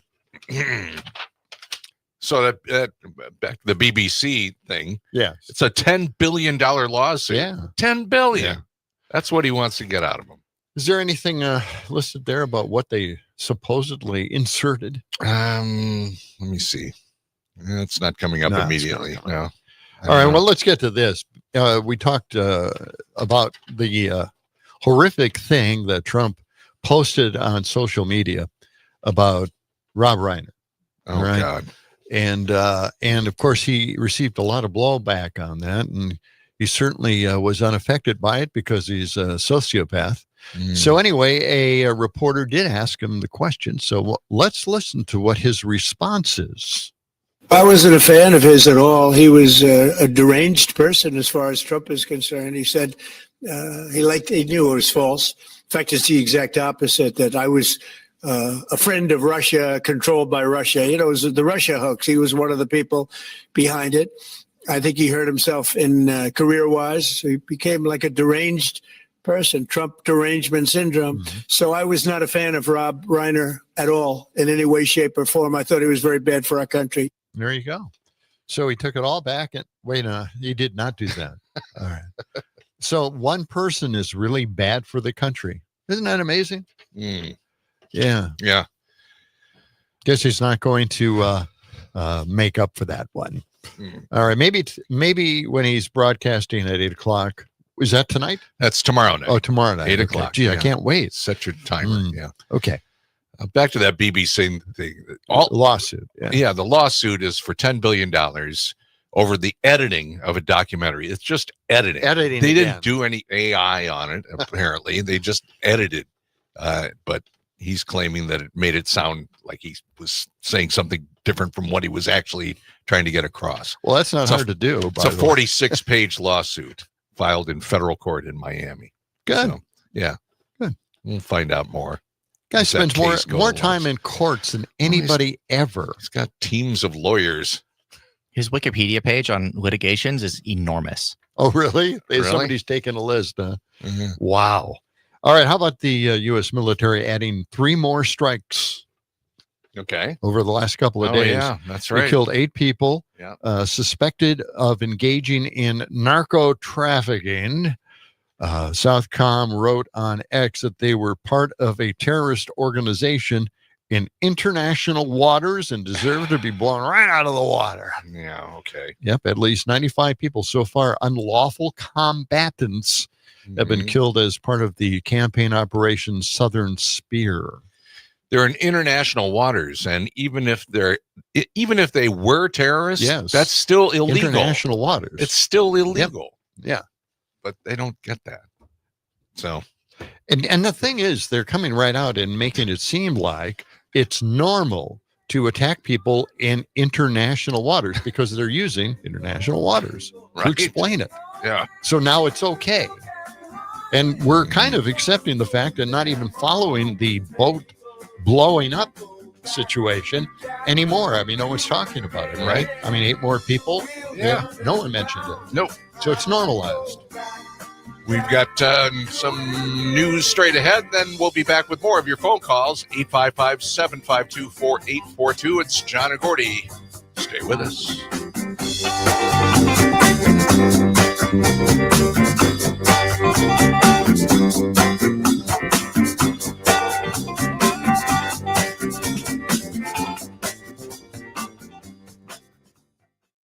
92.7 WMDX. Less noise, more nuance. From the Capitol to your kitchen table, Madison's biggest stories live right here on 92.7 WMDX. Wisconsin has had its first case of the bird flu confirmed in a dairy herd in Dodge County.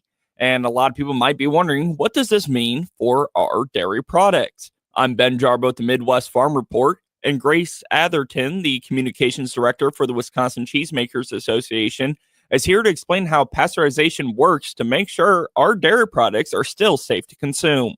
Well, we know from the research that both pasteurization and thermization, which is just another form of heat treating milk, both of those methods work to inactivate highly pathogenic avian influenza so that it's not infectious anymore.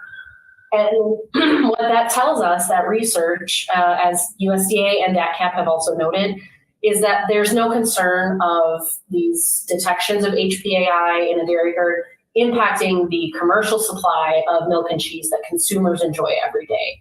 Grace Atherton, the communications director for the Wisconsin Cheesemakers Association.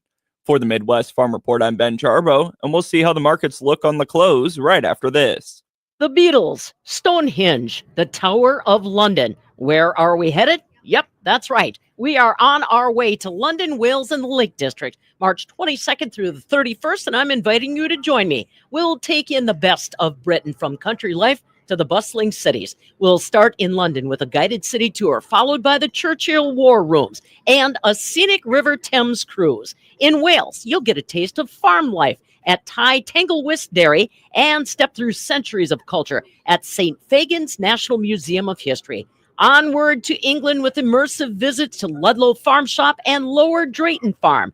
From there, reliving the legacy of the Fab Four at the Beatles Story Museum. Visit Beatrix Potter's beloved Hilltop Farm and then wrap it up with a tour of Quarry Bank Mill, one of the best preserved cotton mills of the Industrial Revolution. Details now at holidayvacations.com, keyword Pam, where you can request a brochure, watch a travel show, and book this tour. Welcome back. I'm Ben Jarbo with the Midwest Farm Report. Now let's take a look at how the markets closed on this Tuesday. Cash corn closed down 3 1/4 at 436.5, with new crop corn down 1 1/2 at 459.5. Cash soybeans closed down 9 cents at 1068 3/4, and new crop soybeans closed down 8 1/4 at 1080 1/4.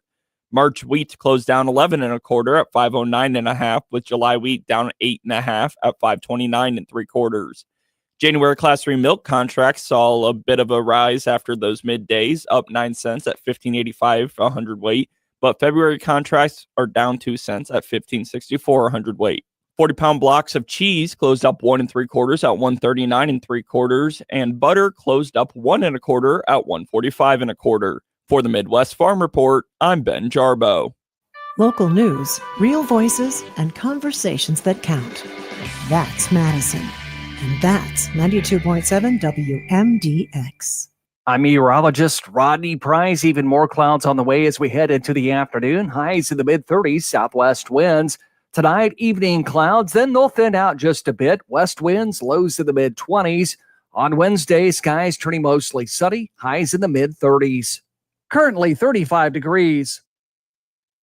Pete Schwaba. A mom popped into elementary school to deliver some paperwork, leaving her 10-year-old son in the car outside. They found the car in the garage and the child in the house with the dad. He had an argument with his mom and decided to drive himself home. Officers declined to charge the boy because he's too young to be held criminally responsible. Put that kid in juvie, baby. Don't worry, officer. We're going to ground him. Nightlight with Pete Schwaba, weeknights from 5 to 8 p.m. on the Civic Media Radio Network. Doctors Without Borders is delivering life-saving medical care where it's needed most in communities around the world. From bandaging war-wounded patients in Sudan to providing clean drinking water in Haiti, we're in more than 70 countries worldwide, bringing patients from sick to recovering, from emergency to aid, from crisis to care. This life-saving care is made possible by a global movement of supporters like you. Thank you.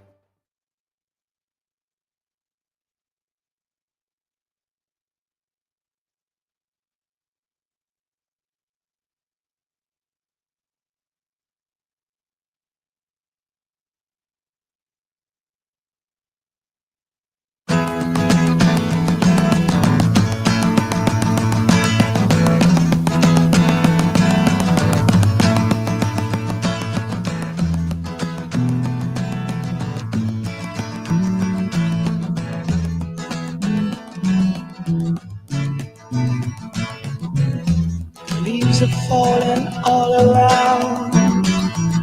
Time I was on my way. Thanks to you, I'm much obliged. Such a pleasant stay. But now it's time for me to go. It's building, man. It's building. Yeah. John and Gordy in the afternoon. It's building. Let's get into the good part, man. Where you start screaming. But now I smell the rain, and with it pain, and it's heading my way. It's your little Led Zeppelin break here. That's us talking up the ramp. It's John and Gordy in the afternoon. It is. Civic Media Radio Network, 855-752-4842. Mm-hmm. All right, now let's get to sad news for country singers or country people. Country music icon Joe Ely passed away at the age of 78. Oh, I didn't know. Yeah. You very unique voice. Love that voice. Sorry to hear that. Yep. Yeah. Let's get to Elon Musk now. And he certainly wants to relive the 60s racial destruction of majority black communities. This is an interesting story about a data center that he is part of. It is just amazing. It's out in Boxtown, 90% black. Let's listen to the story here. Behind me is the world's largest AI supercomputer built by Elon Musk. Inside, hundreds of thousands of processors. The systems used to power the AI chatbot Grok, which Musk hopes will soon overtake ChatGPT. This center, called Colossus, requires massive amounts of water and energy to power. And when the Memphis grid was unable to offer sufficient power, Musk installed more than 30 turbines pumping out methane gas. It's also this horrible kind of sulfurous smell in the air which hits the back of the throat. It's so bad, residents don't want to open their windows. Just be here 24 hours a day, 365 days a year. So we breathe in this air every day. Boxtown is a 90% black neighborhood that sits a mile from Colossus. Residents believe the fumes from the site have made the polluted suburb even more noxious. Did everything behind closed doors. Who does that? Who moves to another state and can start building a power plant without pulling out a single piece of paper? Elon Musk chose Memphis because authorities were willing to waive planning regulations to help him build his supercomputer. In just 122 days, he turned a former appliance factory into Colossus. This is not the first time Memphis has been duped. They get duped all the time because they're looking for the dollars. After public pressure, XAI has reduced the number of turbines, but Musk has already begun building Colossus 2 a few miles away. Neither center is expected to create many jobs, and when asked, Grok itself tells us there is no evidence of planned direct investments into the Boxtown community. And it's environmental racism, it's environmental degradation, it's environmental injustice. It's about making them more money.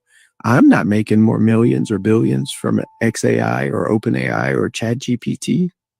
So who's really profiting? But a lot of us are dealing with the burden of these facilities, whether it be in our utility bills going up, water being exhausted or polluted, air being polluted against our will, all for the benefit of billionaires and billion-dollar corporations. In Memphis, the city where Martin Luther King was assassinated, many residents believe their battle with Musk is a continuation of the 1950s and 1960s civil rights struggles. Yep. Wow. There you go. Okay. Another disaster story that involves a data center. Mm-hmm. Colossus. Anything with a name like that has got to be evil, right? Whatever you do. Colossus. Wow. Yeah, these data centers just seem to be popping up all over the place, and issues with all of them. I mean, let's hope that these local communities do the best research they can possibly do and make sure that something like this and other stories that we've had here on the program don't happen in our local communities in Wisconsin. You certainly can't let them get away with this kind of act. I can't believe it. Sulfur in your air constantly. Yes. Oh, wow. boy. Yeah. Can't be good for the health. So anyway, that's Elon taking advantage of loose regulations or no regulations. There's another big story that's just breaking today. The Susie Wiles. Yes. You know, she's the chief of staff of Donald Trump. And she did a Vanity Fair interview, and I guess it's got 2 parts. And she's already backtracking on this. It's hitting, it's hitting. Of course she is. Yeah, it's hitting the fan. Yeah. But here's some takeaways from this interview that she did. Susie Wild, not exactly flattering toward Pam Bondi or Elon Musk or J.D. Vance. She has some harsh words for them. This whole article makes it seem like she's on her way out, and that's just what it would seem like. Yeah. Also, she undercut Trump's public message on the boat strikes in Venezuela. She's breaking bad on that. Well, yeah, she said that the president has an alcoholic's personality. Right. Yes. And she's coming across as a willing enabler of that personality. Yeah. And she also admits Trump is out for retribution. I mean, she's just saying that out loud. Yeah. And again, now Rubio is also part of this article. I guess they got him for some quotes, and he says he's going to defer to J.D. Vance if J.D. Vance wants to run in 2028. He's not going to counter that. Well, I don't know, man. He's making some very big mistakes on his little speaking tours. J.D. Vance? Yeah. Oh, my God. Well, what is wrong? I don't play a lot of J.D. Vance here, but, it's just, they're just really dumb comments. Yeah. But anyway, all that is hitting the fan. Yeah. And we'll see where this goes. But it sounds like she's, she may be Susie walking Wiles, out the door soon. I don't. just high functioning. She says this is the quote: high functioning alcoholics or alcoholics in general, their personalities are exaggerated when they drink. And so I'm a little bit of an expert in big personalities. And that's what she's saying. This is the head of the, yes. I mean, this is the chief of staff saying this stuff. Yeah. We'll see where that goes. How long she's going to be around, I don't know. Trump shrugged off the assessment in an interview with the New York Post, saying he agreed he had a possessive and addictive type personality. He tamped down speculation Wiles' job may be in trouble. I didn't read it, but I don't really read Vanity Fair. And she's done a fantastic job. Well, she also broke bad on Elon Musk, saying that he is a ketamine user and that she thinks he's microdosing. Well, welcome to the club. We all think, I think we all thought that. Bouncing around the White House. Well, Trump signed an executive order to classify illicit fentanyl as a weapon of mass destruction. Now, we played that cut from The Daily Show. Jon Stewart made a connection with this, the comparison between Venezuela and Iraq. And it's the weapons of mass destruction. Right. We're hearing the same thing. Now this is really catching on. That whole idea itself is catching on. Everybody's starting to talk about this. Mm-hmm. It says here, today I'm taking one more step to protect Americans from this. Well, that's Walter Cronkite. I don't want to do. I don't want to do a Walter Cronkite impression. Trump is. Yeah, it's hard to do, actually. I tried to do a Trump. I can't do it. I can't either. I really can't. Anyway, Aaron, you can do a Trump impersonation. I don't know if it's that good. Okay. Maybe I should just play the Thriller music I played yesterday under his letter, under his post, and just read over that kind of music, We could do that. But first, why don't we, before we try anything new on this program that could actually take us off the air, let's talk to Dick. Dick, good afternoon. What do you got for us today? Well, maybe I can. With all this stuff that's coming out with what he said about the Reiner situation. Oh, yeah. And he has compared himself favorably to Abraham Lincoln. Mm-hmm. And I think this country's in a point, much like after the Civil War, personally, very torn apart. So can you imagine if he was to write Lincoln's second inaugural? I think I have how it would go down. Oh. The part where he says, I'm going to bind up the nation's wounds. Trump would say, I'm going to pour salt in the nation's wounds. And then it would be with malice towards all. Yeah, absolutely. Yeah, no doubt. Yep. I mean, this clown, he doubles down on that yesterday afternoon. I couldn't believe it. I really couldn't. I couldn't either. It you just know, it was just really unsettling. and like you guys have said, there is absolutely nobody that's in charge of him anymore. Well, no, not that anybody was, but you know what I'm saying. In the first administration, you had Kelly that tried to rein him in to some degree. Yeah. Now he's just this doddering old fool. It was silent supervision is what it was, and no one is like that anymore. They're just catering to every need, every whim, every silly thing he says. And letting him do whatever comes to mind. That's right. And it's quite scary. I know. Yeah, we're in scary times. We are in scary times No right doubt. now. No All doubt. right, Dick, thanks a lot. Well, Come we'll on. see. He has a presidential address tomorrow, 8:00 to the nation. So Get ready for a rambling strapping session there. Yes. Oh, All boy. right. Mike Johnson has kept us updated on what's happening with the ACA tax credits. Oh, really? Yeah. Yes, he came out with a statement today, and I thought we'd play that. Let's hear it. But we do there's about a dozen members in the conference that are in these swing districts who are fighting hard to make sure that they reduce costs for all of their constituents. And many of them did want to vote on this Obamacare, COVID era subsidy the Democrats created. We looked for a way to try to allow for that pressure release valve, and it just was not to be. We worked on it all the way through the weekend, in fact. And in the end, there was not an agreement, wasn't made. Now, everybody was at the table in good faith. And I certainly appreciate the views and the opinions of every member of this conference. But I will tell you one thing they will all join in unity on is voting for this bill that we've been discussing this morning. Because again, instead of just trying to assist 7% of Americans, this is for 100% of Americans. And we can handle that and do that together. I hope that Democrats will come along with us. If they're serious about solving the problem and bringing down cost of healthcare, they'll all fully support it as well. But I think you're going to see they're playing politics with this. No, I don't think so at all. I think you're playing politics with it. Of course, he just said if they're serious about bringing down the cost of healthcare, it's not going to happen. I mean, healthcare has gone up all around the world. All other systems, even the ones that are universal systems of healthcare, the price is going up because of the cost of the equipment and some of the drugs that are used. Those countries tamp down all of those costs, make them minimal, the increases.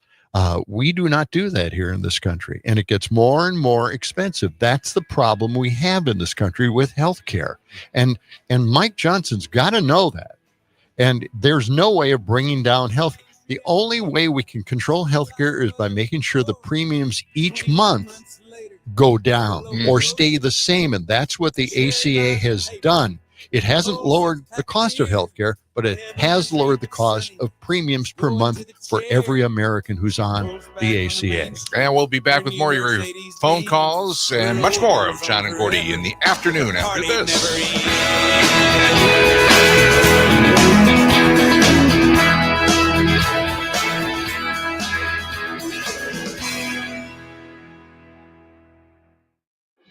77 square miles surrounded by reality, and we cover all of it. This is 92.7 WMDX Madison and on the Civic Media app. This Christmas, the Aaron Weber Group is working harder than Cousin Eddie trying to plug in his RV without blowing a fuse. Yep, while I'm out here testing the electrical system, Aaron's helping folks find homes in Madison faster than Clark Griswold can say, "Where's the Tylenol?" Tired of cramped living spaces, surprised relatives who just need a place to crash, or appliances with personalities? Then head over to movetomadison.com. Aaron's got the good stuff. Real homes, real deals, zero exploding Christmas lights. The Aaron Weber Group at Compass, making moves smoother than Eddie's holiday wardrobe choices. Yep. Does Wisconsin have a law on minors getting birth control without parental consent? No. 9 states, including Wisconsin, have no laws specifying whether minors can get contraception without parental consent. But Wisconsin teens can access birth control on their own through Title X clinics and a state program that provides free contraceptives to low-income minors. Some providers may still require consent, and parents could learn of contraception through insurance billing. CDC data shows teen sexual activity has declined, with 32% of high school students reporting ever having sex in 2023, down from 47% in 2013. I'm Trisha Young for Wisconsin Watch. Fact Briefs are bite-sized fact checks of trending claims produced by Wisconsin Watch and GigaFact. Read more at wisconsinwatch.org.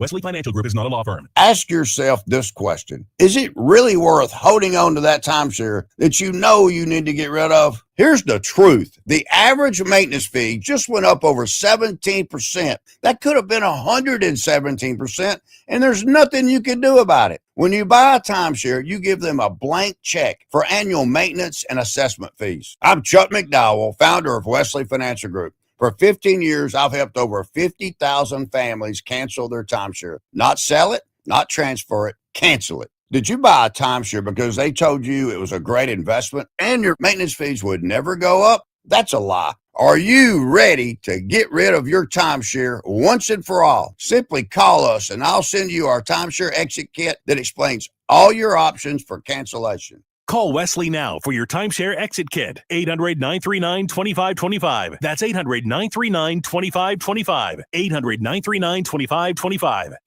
This is Robert Pilot, host of Native Roots Radio. On our show, we talk about Native issues like treaties, protecting Mother Earth, and holding our elected officials accountable. You'll also hear from Turtle Island voices like Arvina Martin, State Representative Heather Keeler, Ruth Anna Buffalo, Dr. Anthony Stately, State Senator Mary Kunish, Robert Lilligren, and Bob Blake. Native issues are human issues, and human issues are Native issues. Native Roots Radio, weeknights at 8 on your local Civic Media radio station.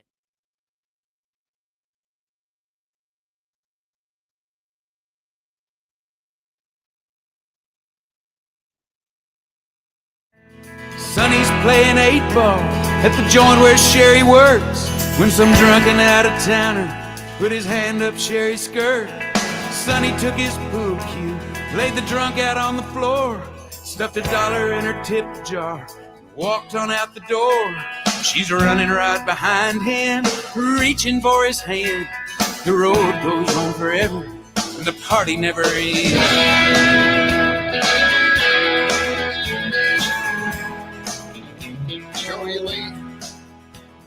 Passed away, age 78. Great voice. This is one of the greatest songs. John and Gordy in the afternoon on the Civic Media Radio Network. Phone lines are open. If you want to get in right now, is a good time. 855-752-4842. We were talking about that story a while back here about Trump accounts, right? And this is where the federal government or Trump would have the federal government start these accounts for exactly for about a 3-year period for newborns. Yeah. And they get $1,000 in the account. And then, of course, Michael Dell decided to put $250 into those accounts and expand the number of accounts with the IRS with the $250. And families can add up to $5,000 a year if they'd like. Yeah. Got some comments here on the text line, and you can always text us on the Civic Media app or, jump on Facebook or StreamYard or what have you, YouTube. And this comment says, I just wonder how many kids will be created just for the money. Well, yeah. Okay. What's that all about? That's one way to look at it, Of course, I guess. You have to raise them first, Right. You can't take the money out till they're 18. The gold mine is at the end when they're 18, and it's for them. And it's specifically used for, I guess, school and buying a house, I believe. I can't remember what else, but there were restrictions on what you could use that money for initially. And is it Michael Dell? Michael Dell, yes. He was in Susan. Yeah. And so they were encouraging other wealthy people to jump on board and, maybe contribute even more. Yeah. We'll see where that goes. Well, I just have to read more about this. I know they get a deduction for all of this, and they can make up a lot of money. In fact, when he made this announcement, stocks went up for Dell. Oh, really? Yeah, and he made all the money back that he donated. I'm not kidding. Is that right? Yeah, I'm not surprised. Yeah. Wow. Okay. Now here's an aside, and I just have to say something about it. they released a couple of videos in this announcement. You heard the first one and then the other one. His wife was there and she participated in the announcement as well. Right. People are making fun of the way she looks. And I'm just disgusted by, people on X doing that and saying these horrible things about her. Please, this is really unnecessary to do something like that. Yeah. We all look the way we look, right? We age the way we age. Yes. Stop making fun of people just because of the way they look. It just makes me crazy. Yeah. It really does. Yeah. I make one exception, and that is Trump. All right. Well, he's got makeup on. That's a little. But he does his own. Yeah. That problem is he does his own makeup. That's what I. Oh, is that right? Read, yes. Yeah. And he doesn't know when to stop. Sometimes it doesn't work. Let somebody else handle that, man. All right, now I want to start. This next set. Well, we don't have enough time. Well, okay. Oh, man. Coming up in about a half hour, we're going to be talking to Angela Hanks, who is the Chief of Policy Programs at Century Foundation, talking about, holiday shopping and, how people can save money this time of year. And also look out for scams during the holiday season. Well, it says here, Tom says, been thinking of the accounts. Bad idea to solve it. Tax the rich. There you go. That is the okay. We could do that anyway, Tom. Even having the account. So let's go to. I've got a story here, and this is a short story. I think we can fit it in, wedge it in here. Okay. This worldview is strongly presented in the Trump administration. I'm not sure this is a biblical position, but try it. This is 126. Okay. 126. Here we go. I know a lot of Christians, there's a lot of debate around the book of Enoch. And they talk about like how bad actually were things that God had to just destroy all of it and start over. Well, it goes all the way back to the book of Enoch and the Nephilim and then the angels that came down and slept with women and created these monstrous beings. And then they brought also pharmaceuticals to the world. Like we didn't used to practice that kind of witchcraft, but they brought it, and the angels taught, these fallen angels taught humans the ways of war, how to forge weapons, how to perform abortions, pharmakia. And, and which we are battling here today, even like this is something that's stuck. Pharmaceutical industries are now, it's literally witchcraft, drug addiction. It's witchcraft. It's a form of witchcraft that was taught all the way back then. And you can see that, current modern day civilization, we're getting to a point where we're transitioning children. We're doing abortions like it's birth control. And, how bad were things pre-flood before, God had to just wipe it all away? Yes, I always talk about that. The pre-flood era? Yeah, the pre-flood times. Just thinking back, God is great. God is good. God made you addicted to opioids. Is kind of what I heard there. Yeah, I always get Facebook reminders of past photos from pre-flood times. I think they're still looking for Noah's Ark, aren't they? I don't know. Didn't the Noah's Ark Park go bankrupt? I think they're still around. Is the Dells? Are you talking about? No, not at the Dells. Oh. No. Yeah, that'll never go bankrupt. No, that'll never go bankrupt. One of the huge attractions there. Yeah. Okay, I'm talking about the one in the south where they built the Ark. Yeah. And, you could go in there and look at all. Take a look at how big it was. Wax animals or something. Cubits it was. Yeah. Cool all right, stuff. We'll get to my big story that I wanted to get to. It's all coming up. News is next, and a sports and weather update. We're back with John and Gordy, our third hour, right around the corner.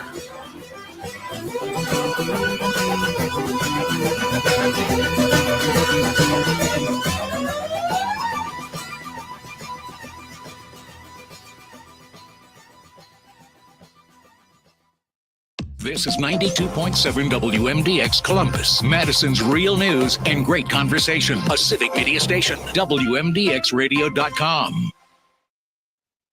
ABC News, I'm Michelle Franzen. In Los Angeles, prosecutors detailed charges against Nick Reiner in the stabbing deaths of his parents, director Rob Reiner and Michelle Singer.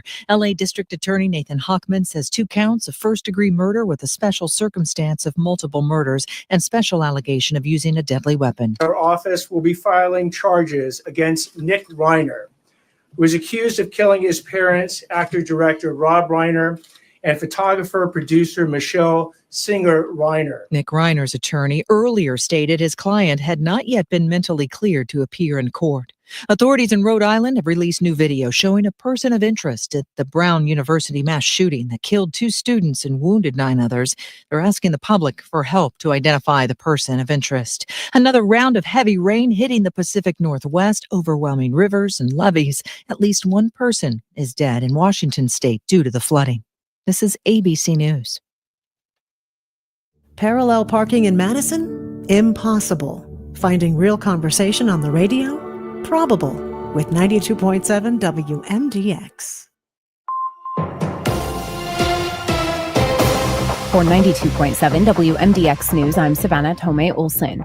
Today is day 2 of the federal trial for Milwaukee judge Hannah Dugan. Stuart J. Waddles takes us to the courthouse. Free Judge Dugan and ICE out of our courts. Free Judge Dugan! Free Judge Dugan! Free Judge Dugan! Free Judge Dugan! Free Judge Dugan! Christine Newman-Ortiz, co-founder and executive director of Voces de la Frontera, was one of the speakers prior to opening statements in the trial of Judge Hannah Dugan. Today we're gathered in the frigid cold, standing together in community. We're here to send a clear message to the nation. Our communities are under attack. Immigrants, especially Black, Brown, and Asian immigrants, are being denied the most basic protections under the law. The trial is underway. She's accused of helping an undocumented immigrant slip past ICE. Prosecutors will have to prove that she meant to obstruct justice. Interim U.S. Attorney Brad Schimmel said in a recent interview, Dugan rejected a plea deal before opening statements. Meanwhile, Wisconsin's only way to watch the legislative process from anywhere has gone dark. Wisconsin Eye is basically our version of C-SPAN. They stream the legislature, the Supreme Court, the executive branch. But for months, they'd warned about a huge budget gap. They're a nonprofit. They're not funded by the state. CEO Kevin Henkes talking to Civic Media's Pat Kreitlow. In the last 18 months, Wisconsin Eye has made 52 well-qualified, well-developed donor requests. And those are of individuals, businesses, and formal foundation proposals. 52, totaling $9.2 million. And all of them have been declined. Henkes hopes this shutdown is temporary and that lawmakers, donors, and advocates come together to find a solution. I'm Savannah Tomei Olson, 92.7 WMDX News.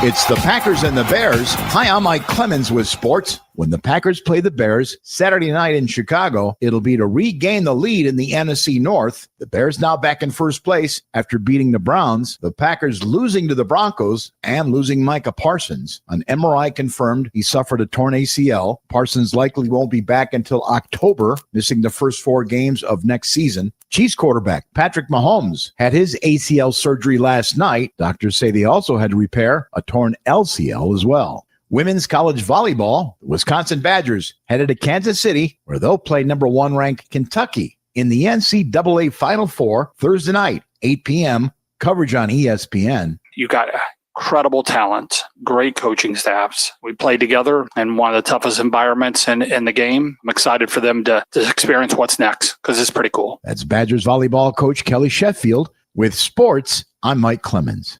Our lakes are gorgeous. Just don't swim in them. 92.7 WMDX, keeping Madison honest, one broadcast at a time. I'm meteorologist Rodney Price. Even more clouds on the way as we head into the afternoon. Highs in the mid-30s, southwest winds. Tonight, evening clouds, then they'll thin out just a bit. West winds, lows in the mid-20s. On Wednesday, skies turning mostly sunny, highs in the mid-30s. Currently 35 degrees.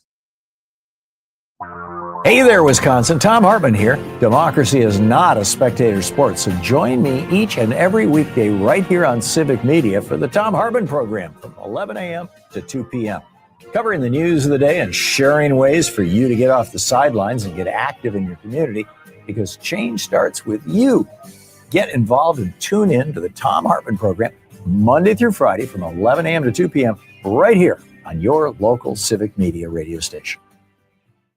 I'm Rick Smith, host of The Rick Smith Show. If you're looking for honest talk, real stories, and straight-up news that matters to you, tune in to The Rick Smith Show.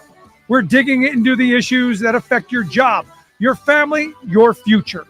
Join me weeknights at 9 on the Civic Media Radio Network, because your voice deserves to be heard.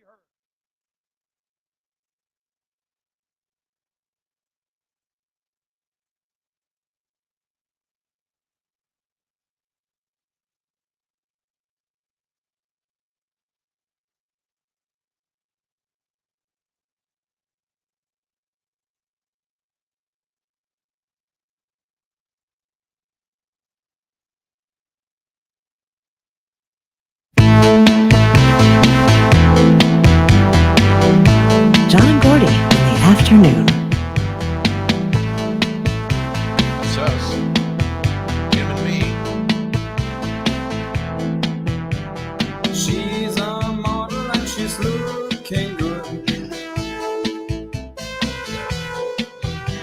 I'd like to take her home, that's understood. It's John and Gordy in the afternoon. I got to tell you that your craft work is underrated. This is good stuff. This is great stuff. It's different. And Neon Lights is yeah. You like that? Is that Neon Lights, right? Is that the other song on that album? I think that's the other one. Okay. This is The Model. The model. Oh, yeah, I know that. Yeah. Yep. Okay. Great song. Great group. As John a and Gordy synthesizer nerd, I agree.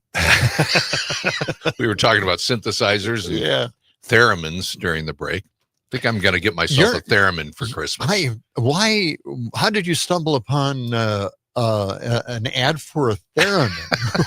Because I like odd instruments like that. Let's go back to theremins. Let's go back. You know, the Beach Boys used the theremin a few times. If you ever go to our Facebook, you can always check out the John and Gordy Let's Go Back to Cursive. And it's our storybook. We're thinking about a whole series of books. Yeah. But a theremin is really fantastic. I mean, they're fun. It was a very scary sounding instrument way back then. They used it in the monster movies and horror films and science fiction films. Maybe you can find an example of a theremin there somewhere, Aaron. I'll give you a little project to do while I mention the phone numbers. Phones are back open. They were down for a little while, but we've got everything all up and running again. 855-752-4842. And let's go to, do you have the sound of a theremin? Well, whichever you want to do first. Well, let's hear the theremin real quick here. Yeah. This is a pretty modern, spooky theremin. Oh, I'm used to, usually they have a higher tone. Okay. Yeah. Wouldn't that be great during the Halloween season? And we could play this. Freak out the kids. Here There we go. it is. There's a theremin.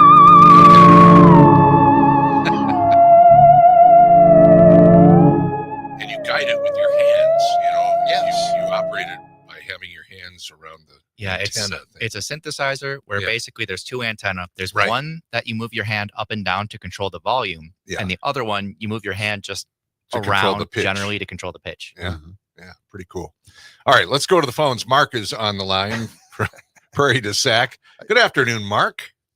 Good afternoon. Kind of a wide-ranging set of topics today. I mean, that yes, we're all over the place. Woman talking about fallen angels. You know that. Yeah. I'd remind the woman that abortion was not condemned in the Old Testament. That's right. It wasn't. Yeah. It simply wasn't, and Jesus never condemned abortion either. I mean, this is a modern convention of the mostly the Roman Catholic Church. Roman Catholic Church, but the Protestant churches have adopted it now because it was a money making scheme for them. That angels breeding with fallen angels breeding with women. I mean that it just. Trump. I mean, not Trump, but Musk calling his AI system Colossus. Yes. And the line in one of the last lines in, I texted you one of the last lines in Colossus, the Foreman Project. You'll come to view me with respect and awe. You will come to love me. I mean, is that what Musk? Oh my God! Yes. This is good. I mean, it is just he picks these names like Grok. I mean, which he pirated from Stranger in a Strange Land, coined by the Heinlein, I think, that wrote, A Stranger in a Strange Land. Now he's, pirated the name Colossus for his, ego maniacal, AI system to have. Racist hatred of black people because it was the AID that helped, that USAID that helped black people achieve freedom in South Africa, which still gets the racists all It really does get them upset. Annoyed with them. I mean, if Africa, if the way Trump talks it is, well, the Africans should just remain in Africa. Well, then maybe all, that what business do the Afrikaners be there, lording over people that are in South Africa, except for their biblical interpretation that they're supposed to be, white people are supposed to be running the world. I'd remind them that Jesus more than likely was either brown or olive skinned and had curly dark hair and brown eyes, and probably would not be recognized as white by, most of these. Well, what are we going to do with all those pictures of white Jesus? I don't know. I don't know, Mark. All right, Mark. Thanks. Yeah, thanks for the call, and I want to give a thank you for Steve saying that nice thing about Norm Macdonald. I appreciate that. He's comparing you to Norm Macdonald. Wow. But yeah, I think high that's praise. It is. I love Norm Macdonald. Oh, he was great. He was doing the weekend update. Yeah, not SNL. a ton of his comedy that we can play on the radio. No, but that's true. It is amazing. But there was something about looking at him when he was doing these stories. You knew he was lying. He was just saying stuff to try, kind of jazz people up. He was truly one of the most unique people. Did you ever watch the Norm Macdonald sitcom that he was in? I don't remember. I don't remember the sitcom. He had a talk show that was kind of like a cable show. Yeah, but this was a sitcom, and he played a character in it. It was really good. It was on, I think, for one season. Really? I don't know what it is. Somebody should look that up. I know there was a show like that. I should try to get those episodes. Yeah. I kind of steal episodes here and there. His weekend updates. What is it? The Norm Show. The Norm Show. Okay. Yeah. His weekend update stuff was great on SNL. It really was. Got him fired too. All right, why don't we get? Let's play this musical theme of something that Trump put together in his first administration. Let's listen. We're the mighty watchful eye, guardians beyond the blue, the invisible front line, war fighters brave and true, boldly reaching into space. There's no limit to our sky, standing guard both night and day.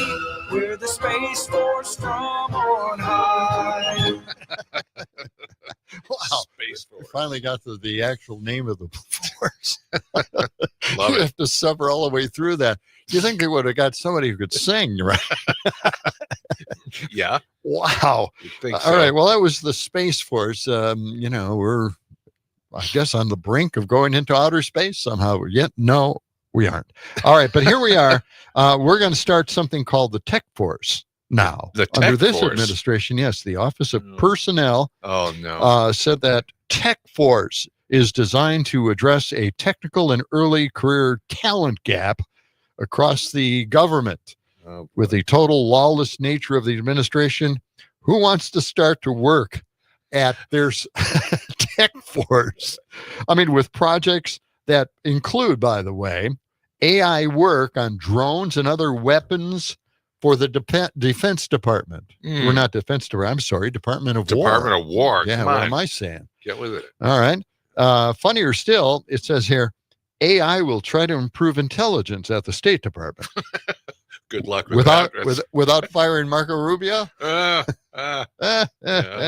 All right. Salaries for members of the Tech Force are expected to range from approximately $130,000 to $195,000. So laugh now, my friends. Wow. I think I'm going for Tech Force. Yeah, sign up. See, you're a whiz at AI. You should certainly throw your hat in the ring here. Why the government will partner with around 25 tech companies to provide mentorships and career planning advice to members who want to work on the Department of War's equipment and drones. My God, can you imagine creating something that, probably up for a war crime? Probably kill a few fishermen. Yeah. Let's go back to the phones. Kurt is on the line from Madison. Kurt, good afternoon. Good afternoon. I had stumbled across something on YouTube. It was a young man, I think he was from the UK, and he was interviewing Elon Musk's father. Oh, boy. And I don't know if you've seen this clip. I'll have to go into my history and find it and email it to you. But when it only takes maybe 2-3 minutes of listening to how he answers questions about apartheid stuff, you'll quickly see why Elon is the monster that he is. Yeah. His father is equally evil, if not more evil. It's a very disturbing listening of an interview. Yeah. I think I may have seen some of that. I think I may have actually run across it, but I didn't listen to it. Now you piqued my curiosity again. So yeah, definitely have to look at that. Yeah, we'll check that out. Yeah, I'll send it your way. All right. Yes, please do. Thank you, Kurt. Actually, Gordy sent me something. We're going to get to it in just a few moments. Really? Yeah. What did I send you? The thing. I don't know what you're talking about. Well, now. you sent it. It was a message on Facebook. Okay. Yeah. All right. We're going to get to that. Okay. Could you be a little about, more right? vague? Is it the up spiral dude again? Oh God. Okay. The guy never remembers what he's doing online. Well, when did I send this to you recently? Yes. Okay. Yes, it's the bobblehead. It's the bobblehead. No, yeah. Okay. Yeah, Rich Lundy. Yeah, Rich Lundy sent that to me. Okay, we got it. Do you have that yet? I don't have it. Okay, we'll send it over and we'll get it over to We'll get it all prepped out. Yeah. Okay. 855-752-4842. Yeah, bobbleheads have come a long way. Haven't they? They have. Yeah. I think there was a little pause. They started back in the 60s, I think. Yeah. Right? Now, we were talking about the pull string dolls. Yes. I collect those things. I don't have a lot of them. That's not weird. Well, don't hold back. Tell me what you really think, Mr. Guy with the hand puppets. Okay. Let's see. What is Where it we at here? Mark says it's going to be like the Muppets Pigs in Space thing. Okay. I don't know. I'm not sure. All right. Okay. And thanks, Cam. Coming up shortly, we're going to be checking in with Angela Hanks. Mm-hmm. She is the chief of policy programs at the Century Foundation and former Consumer Financial Protection Bureau official. Yeah, coming up. Yeah. Yeah. Holiday prices are up like 26% nationwide. 26% for Christmas. Really? Stuff. I'll tell you what, I've got Caroline Levitt, denying that prices are up. Oh, really? Yeah, we'll get to that in just a moment. All right. Well, we'll check in with Angela Hanks in a little while, about 15 minutes. Okay. Okay. All right. All right. What else do we got? Nothing. Okay. No, we really? we got a lot of stuff coming up. They're just a little bit longer stories. That's all. I'd like to get something in within a minute here, but I don't think so. Okay. So I just want to, mention that I have been doing my best to try and catch up on all the holiday films this week. Yeah. Lord of the Rings? Lord of the Rings. Yes. The Wizard and the Elves. But yeah, it's there it is. There's the theremin. Right it's there. actually Leon Theremin, the inventor, playing it. Is it really? Oh. Okay. Well, he ought to Great know. stuff.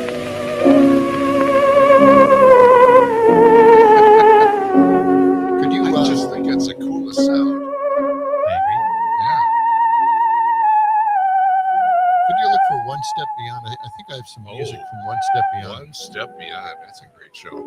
Let's go back to the phones. Joe. Oh, we have 10 seconds. We have 10 seconds. Joe, hold on. After the break, we'll go back to the phones. Stay with us for more of John and Gordy.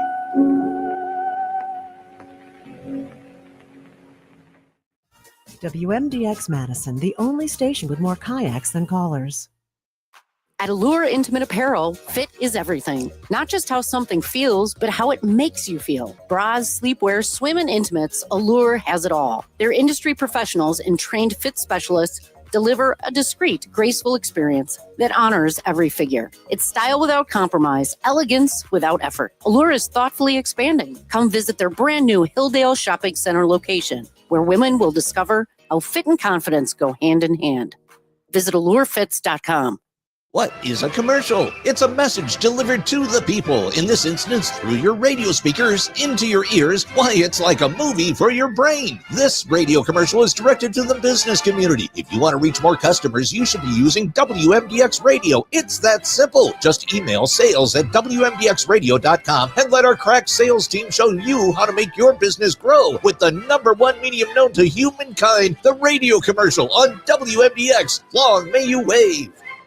I'm Ed Evans, CEO of Consumer Cellular. Ever wonder why Big Wireless wants you on an unlimited plan? They probably want you to cover the cost of those 20-somethings using all that data every month. But most people 50 and up like me only use 12 gigs or less. Don't get bamboozled by Big Wireless. Switch to Consumer Cellular. Our plans start at just $20, and we use the same towers as the big guys. Join the millions who choose something better, because if you're not using all that data, you're probably getting used. Call 1-888-FREEDOM or visit consumercellular.com/facts. Plans include $5 credit for auto pay and e-billing. See site for additional facts. Reading aloud to children sharpens their listening skills, expands their vocabularies, and nurtures a lifelong love of reading. That's why Reading is Fundamental, the nation's leading children's literacy nonprofit, offers free monthly read-alouds by popular authors through its Rally to Read program. Visit rallytoread.org to watch the read-alouds and discover exciting reading activities for school and home. Visit rallytoread.org today.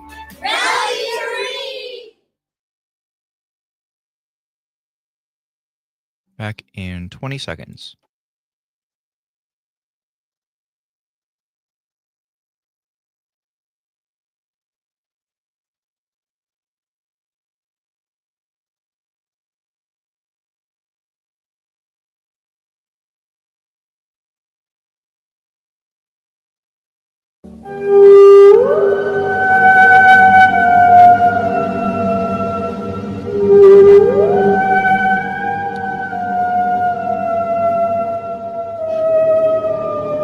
John and Gordy in the afternoon. Somehow we got on the subject of theremins. Yes, and this is the theme music to the old TV show One Step Beyond. It was a great show. It really was. The episode that freaked me out most was this airplane that left and never came back. Yes. And then like 40 years later, it came back, landed, and no one was in the cockpit. Wow. Man, I just like freaky, huh? Yeah, I couldn't get over that one. That was by the way, is there any better example of toxic masculinity than cockpit? Seriously, man. You know, I've never been able to get over that. Okay. All right, let's take the take these phone calls here. Let's go to Joe in Madison. All right. Good afternoon, Joe. Yeah, I just wanted to return to the bad situation of losing Rob Reiner. And I just wanted to share with people, this was just such an inspirational little bit. It came from an author. Her name is Jessica Ellis. She's a writer, books, screenplays, etc. And she said about him, and I thought it was just such a wonderful way to sum him up. She said, Rob Reiner was a good guy. He made a lot of movies about good guys in worlds in which not everyone was good, and you didn't have to be good. He made movies about people trying. And I thought, wow. Yeah. He made movies about people trying. Yes. You know, certainly become up short, but he made movies about people trying. And it's made me think about how, I mean, at least for 15, 20 years, their lives, he and his wife have been upended by trying to cope with and get the best treatment for their son suffering from these problems of addiction and I'm assuming other mental illness. And it is a window open to what parents go through. I don't think we know oftentimes the struggles that parents have where they are literally afraid of their children, their adult children, or, you know, their teen children. I had a friend of mine who used to lock her door at night because she could not trust what her child might do. he kept doing it. Rob Reiner kept doing what he did, reaching out, trying to get, equality for gay people, in marriage, trying to get early childhood treatments for kids and education in California, and working to get a better society. All the same time, he and his wife were dealing with the situation at home. I look to that and I think, I got to redouble my efforts. If this guy had every reason to just stop what he was doing, he'd made enough money and sit poolside and just say, forget it. But that wasn't how he lived. He kept going forward.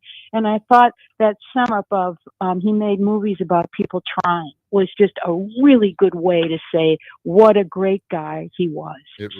I hope that we could all just, grab that and embrace it and go forward. Because, man, it's easy to get despondent. And he certainly had reasons to. But we got to keep going, and let's just bear that light as we go forward.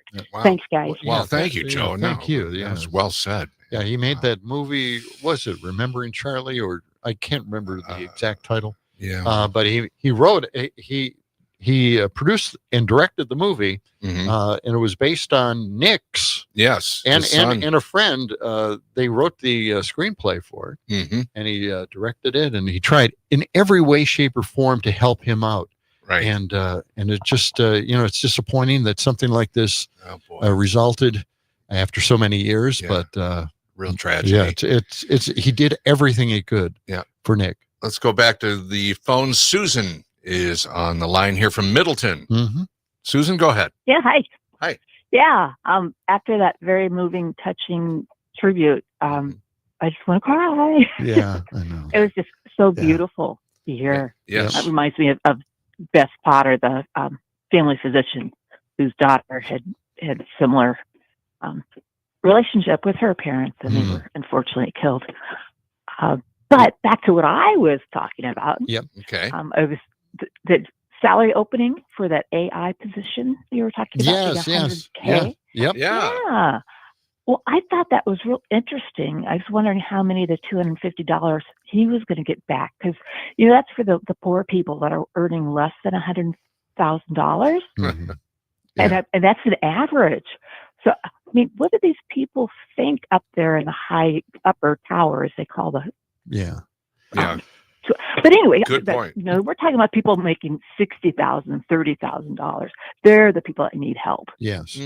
Well, you never know. All of this might actually, come to fruition. I mean, getting other billionaires and millionaires to donate into these funds. These are specific funds in the IRS now, the Trump funds, and you can put money in these things. Or, going to have Dell's money in there. It could be anybody's money. So, I mean, the billionaires could fund the next generation who will be able to use that money for, whatever, a better society. I don't know. I'm, jury's still out of my mind. I'm not exactly sure what to think, but, it's different. Which we could put that spin on, like the Affordable Care Act. Yes. It's an Obamacare. I mean, it's a bipartisan thing, so let's call it Trump care.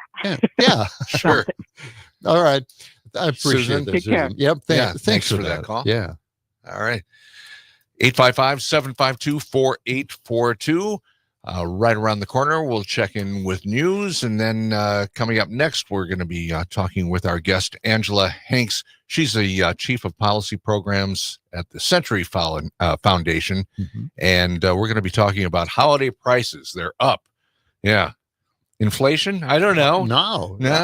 Tariffs? Maybe.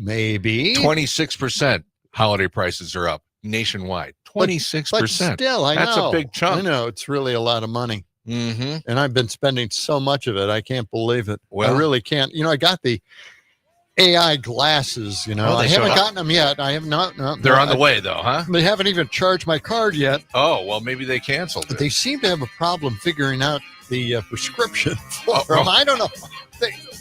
How hard is that, You sent them the prescription, right? I sent them both. There's a abbreviated version and the long version, and they still can't read it. All right. We've got news straight ahead, then we're back with more of John and Gordy in the afternoon.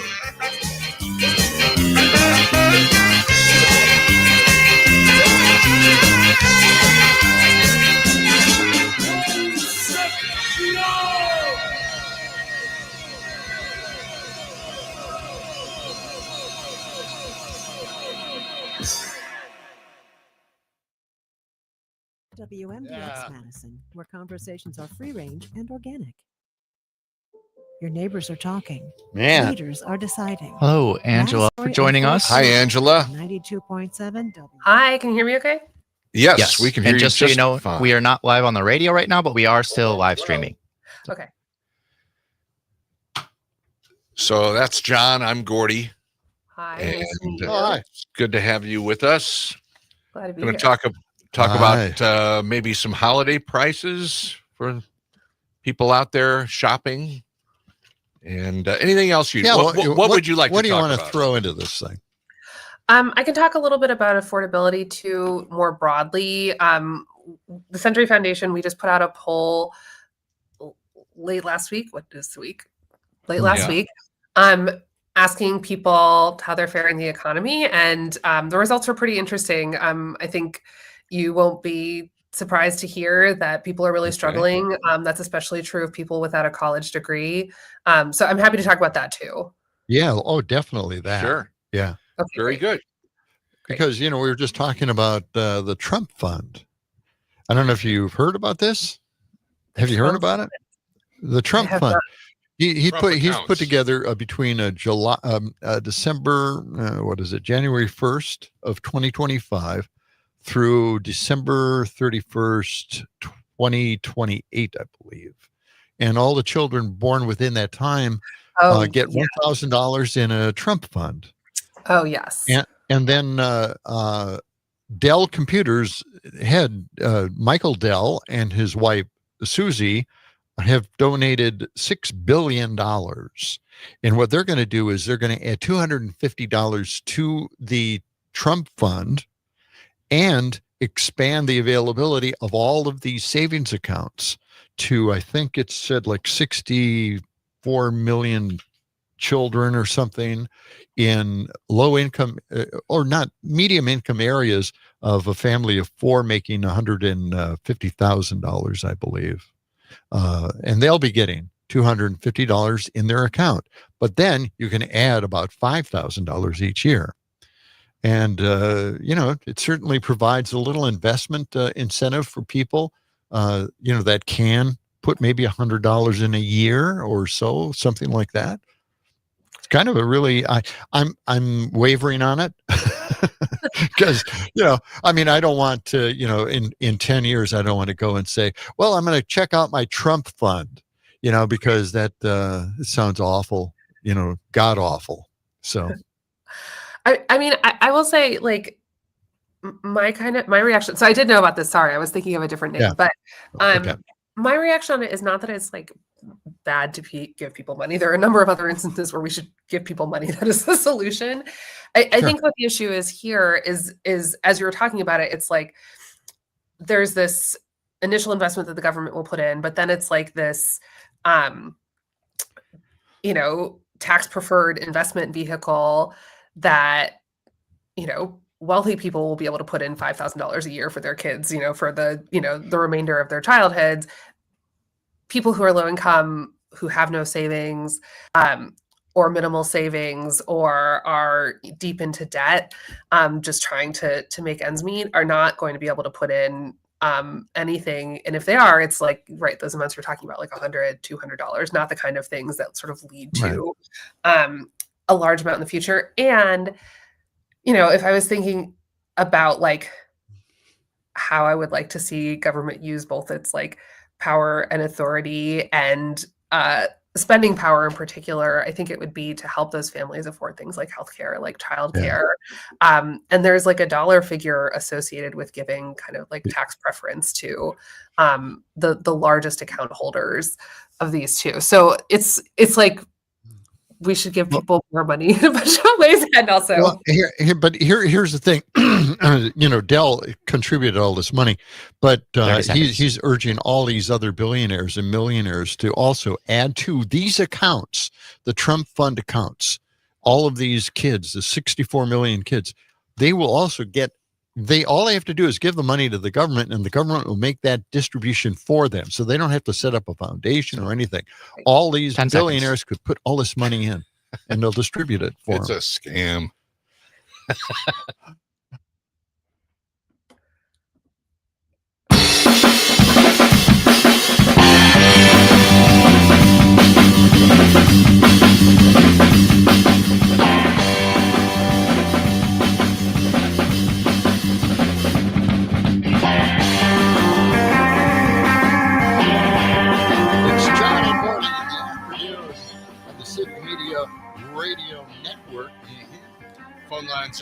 open if you want to jump in. And they're working this time. They are, yes. Yeah, they were down for a little while, but we got them back. 855-752-4842 is our number.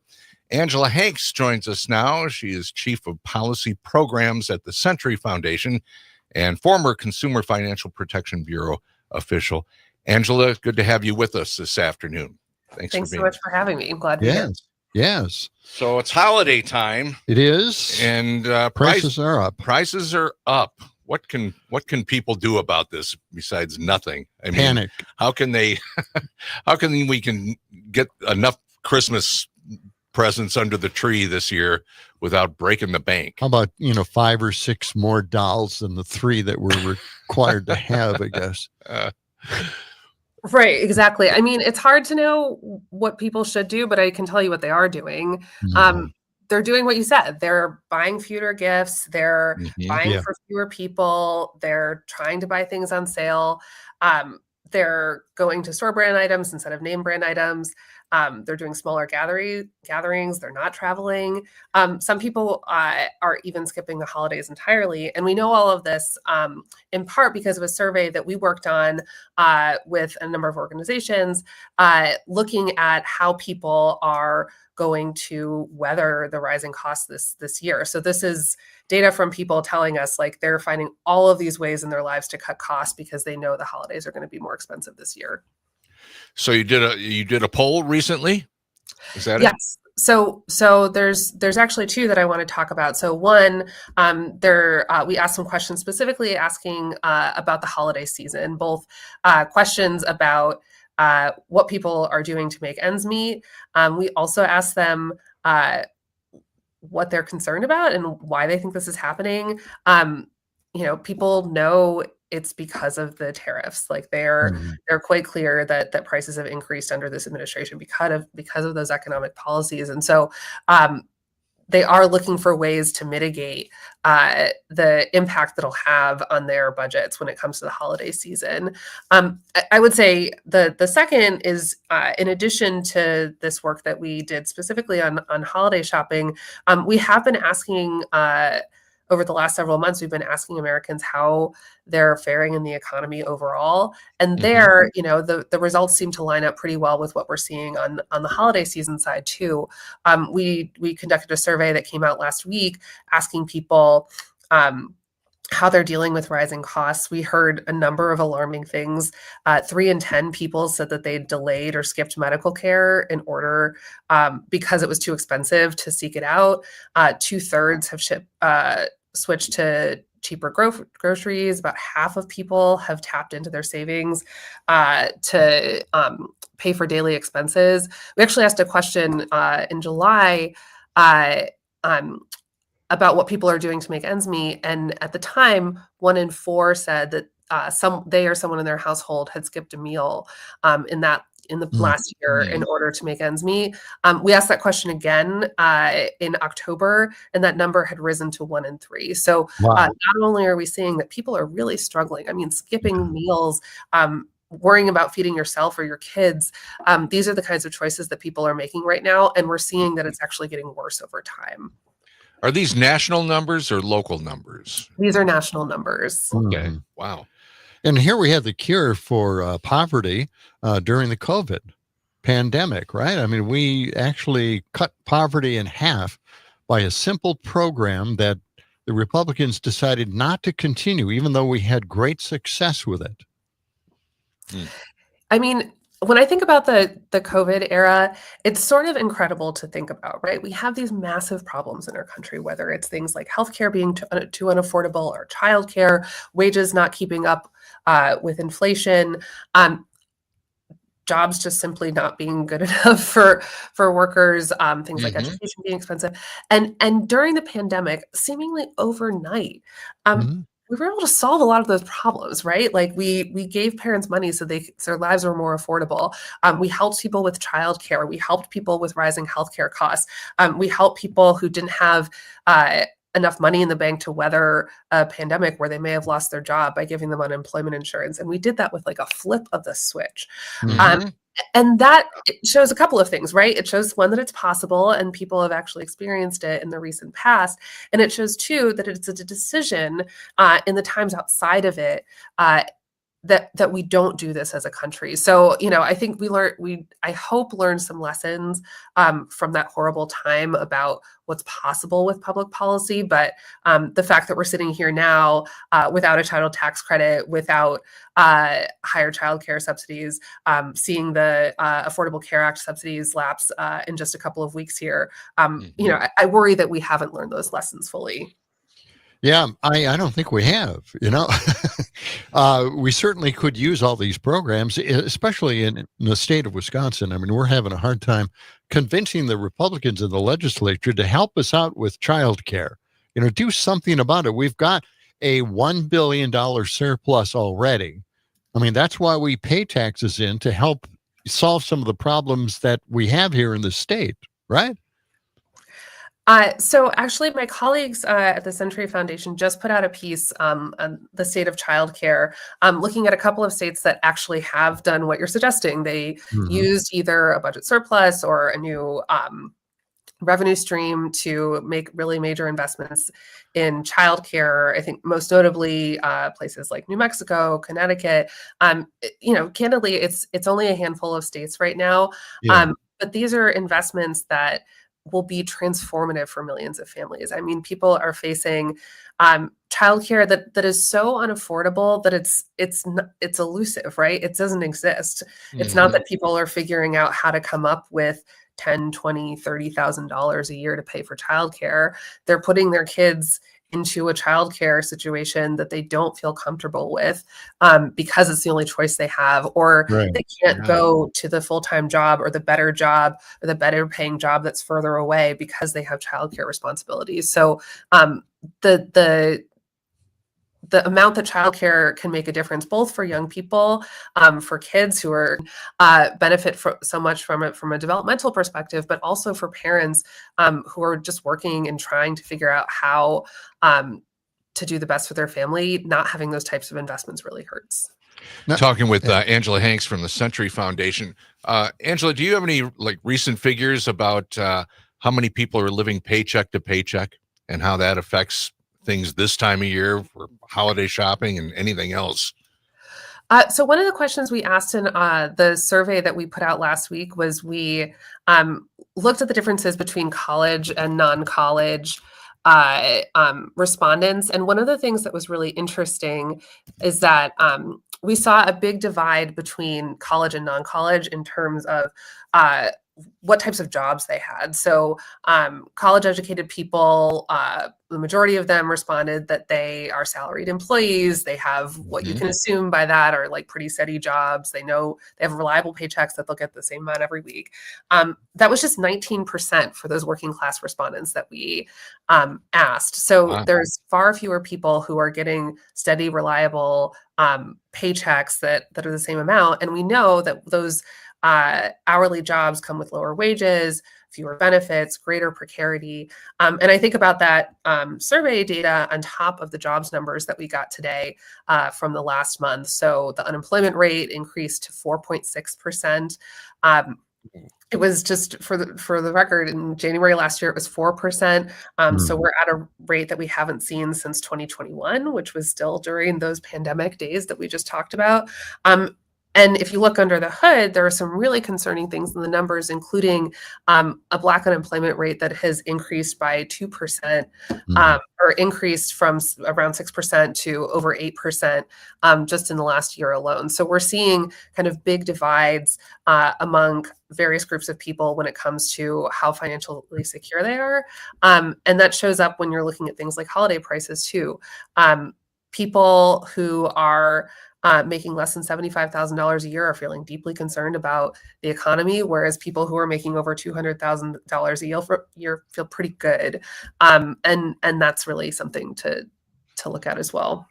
Has the Century Foundation looked into universal basic income? We've got a gig economy. A lot of people aren't making the kind of money they need to retire on. They don't get the benefits. They don't have investment accounts. They don't have any kind of job security whatsoever.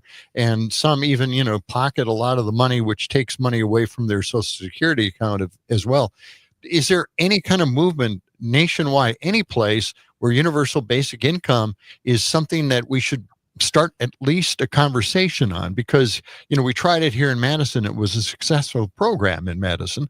And people use that money for other reasons, maybe just to feed their kids or pay the rent or go to the doctor without any worries, pay some of their medical bills. It really comes in handy. $250 a month, $500 a month. Something like that could help everybody. And now that, college students are worried about getting a job because AI is taking all their jobs away, we need some kind of just something to help people buy food and live someplace, right? Yeah, I mean, I think what you're seeing from all the survey data that I mentioned is that people don't have enough money. Like sometimes it can be just as simple as that.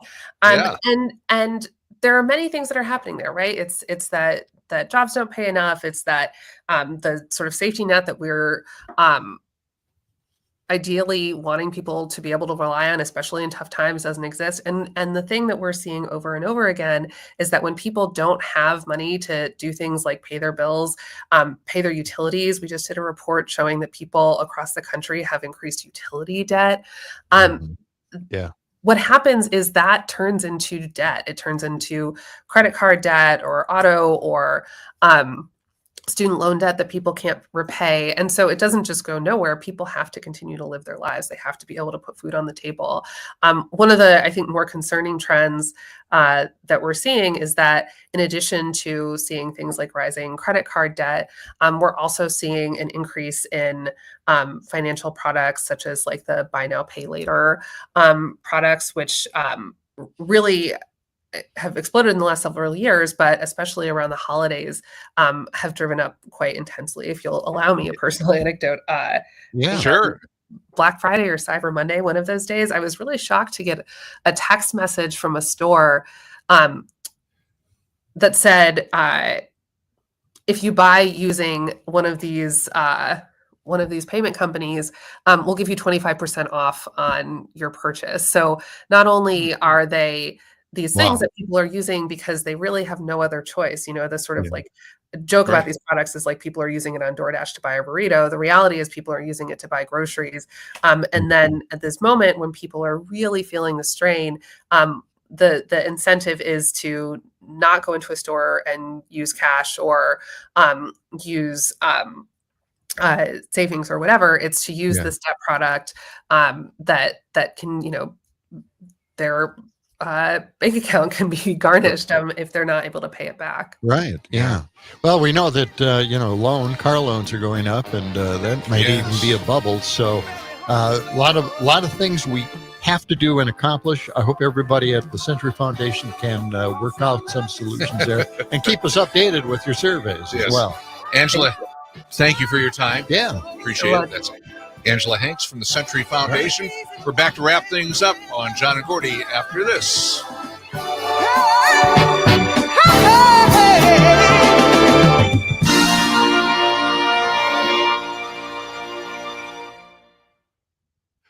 All right. Angela, thank you so much. Thanks for filling us in on that. Where are you located? I'm just curious. Yeah, where are you located? I live in Alexandria, Virginia. I'm from Michigan, though, so I'm not from Wisconsin, but I'm from the Midwest. Yeah. Well, close enough. Close enough, yeah. What part of Michigan? I'm from right outside Detroit. My family lives in Livonia and Northville right now. Oh. Okay, great. Well, we appreciate Gordy worked near there. Yeah. Oh, really?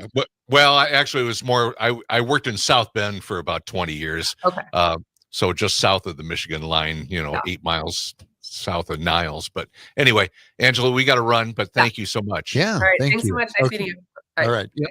Appreciate it. Bye. Okay.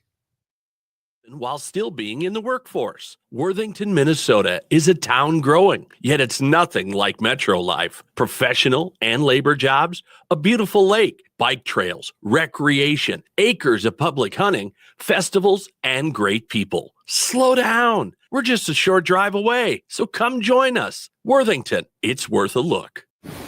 When severe weather hits and the power goes out, do you have a plan? For reliable power and peace of mind, propane can do that. It only takes about 10 seconds for a propane-powered generator to restore power to your home. So no matter what Mother Nature has in store, you know you're prepared. Learn more at WIPGA.org. This message is sponsored by your local propane provider and the Wisconsin Propane Education and Research Council. When a warrior faces adversity, he fights through it. He finds a way. Freedom isn't free. Rolling strong. Belief. Believe you can, and you will. Wheelchairs for Warriors provides mobility solutions to veterans and first responders injured in the line of duty. Join the mission and visit wheelchairsforwarriors.org. A fresh perspective on the great outdoors. What did you do this week that was fun? My weekly Wisco was actually going to be the snowfall. Now that's enough for the year. That's my opinion of it. Now you're over. I'm over the snowfall. It is nice for hunting because you can see the animals a little more clearly, but I will take the end of the snowfall. Raised in Wisco with Joe Clayfish and Danielle Fairman. Find the podcast on Apple, Spotify, or wherever you listen to podcasts. Pete Schwaba. A mom popped into elementary school to deliver some paperwork, leaving her 10-year-old son in the car outside. They found the car in the garage and the child in the house with the dad. He had had an argument with his mom and decided to drive himself home. Officers declined to charge the boy because he's too young to be held criminally.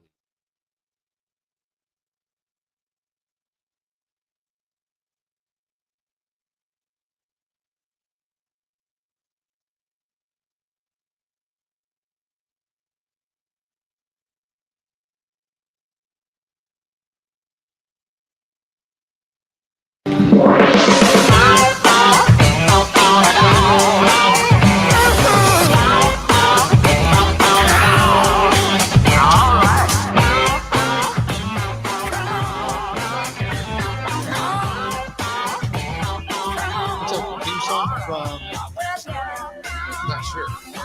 Boston Legal. Oh, is it? I thought it was. All right. It's John and Gordy in the afternoon, and there's a reason why we are playing that. Mm-hmm. Get to that in a moment. Tomorrow afternoon, we'll be welcoming in Mike McCabe, as we do every Wednesday. He'll be here talking about his Substack article and other things. We're playing Boston Legal because of one of my famous introspective looks at Boston Legal the other day. Yeah. Award-winning. No. Anyway, we were talking about Bill Shatner. Yeah. And his great character, Denny Crane. And Denny Crane had a certain way about him. He did. And he really kind of punctuated everything he said with Denny Crane. As if, well, that's the final word. That was a pretty good Denny Crane. Well, thank you. Yeah. Well done. All right. Well, we have this special little presentation. You're really making a big deal out of this thing. From Rich London. Okay. So it's a bobblehead. So, yeah. Yeah. So Rich was listening to us talking about Denny Crane. Yes. Was it yesterday or day before? I don't know. I think it was lost track of time. Yeah, yesterday. It was yesterday. Okay. So Rich sent this to me last night. Yeah, it's just amazing. It's a bobblehead of Denny Crane. I was in the car earlier today listening to you and John, and you were more than amused by William Shatner's portrayal of Denny Crane. Enjoy my Denny Crane talking bobblehead. Denny Crane. Hope all is well. Thanks, Rich. Isn't that great? That's terrific. Oh, my God. I had no idea that he had a bobblehead. A talking bobblehead. I know. Oh, my God. How many are those? I don't know. Jeez, I want that damn thing. Denny Crane. Yeah. There are people that collect bobbleheads big time. You know? Yeah. I mean, it's become quite collectible. Wonder if there's somebody who collects specifically the talking Denny Crane bobblehead and has like 70 of them. Maybe. Good idea. We need John and Gordy bobbleheads. Talking. I don't know what they would say. Can we workshop that? Can we run that around the table? Yeah, probably not. Okay. Maybe they would never stop talking. That's that's the problem with those things. That could be. Yep. Now, here, you really got to think back. I mean, think about this here. What possessed Rich Lundy to buy a Denny Crane talking bobblehead? Well, what's the personality trait there? Rich, if you want to call us, you can tell us 855-752-4842. I'm guessing he's a big fan of Boston Legal or a big fan of William Shatner. Right? Alternatively, maybe he saw it at a thrift shop or antique mall and was like, this is a very interesting item. I think it's so cool. It is. It really is, I know. Catherine Lake let us know if she wants to start watching the show again. Yeah, Boston League. Boston It League. is so addicting. It's it is really so good. Man, James Spader. James Spader had a great character in there. Yes. Wow. All Good right. stuff. Well, anyway, now that we've sold that, we've got DVDs available. Just kidding. Okay. Blu-rays too. Mhm. All right. Let's get to Caroline Leavitt lashing out over inflation. She kind of lost it. No, she did lose it Yeah. at a press conference. Caitlin Collins from CNN asked her just a simple question. So let's check this out here. Okay. Which one? Here we go. 116. 116. Two questions. I have one on Venezuela to follow up, but first on affordability, since we were talking about the economy at the beginning. If the economy is as strong as the president has said it is, then why is he telling parents 2 weeks before Christmas that they should only buy 2 or 3 dolls for their children? Look, what the president is saying is that if we want products made right here in America, if we want them to be made from American small businesses, which is a large part of the reason the president has effectively implemented tariffs, then we're going to have better quality products right here in the United States. Maybe you'll pay $1 or $2 more, but you will get better quality and you'll be supporting your fellow Americans by buying American. And that's what the president was saying.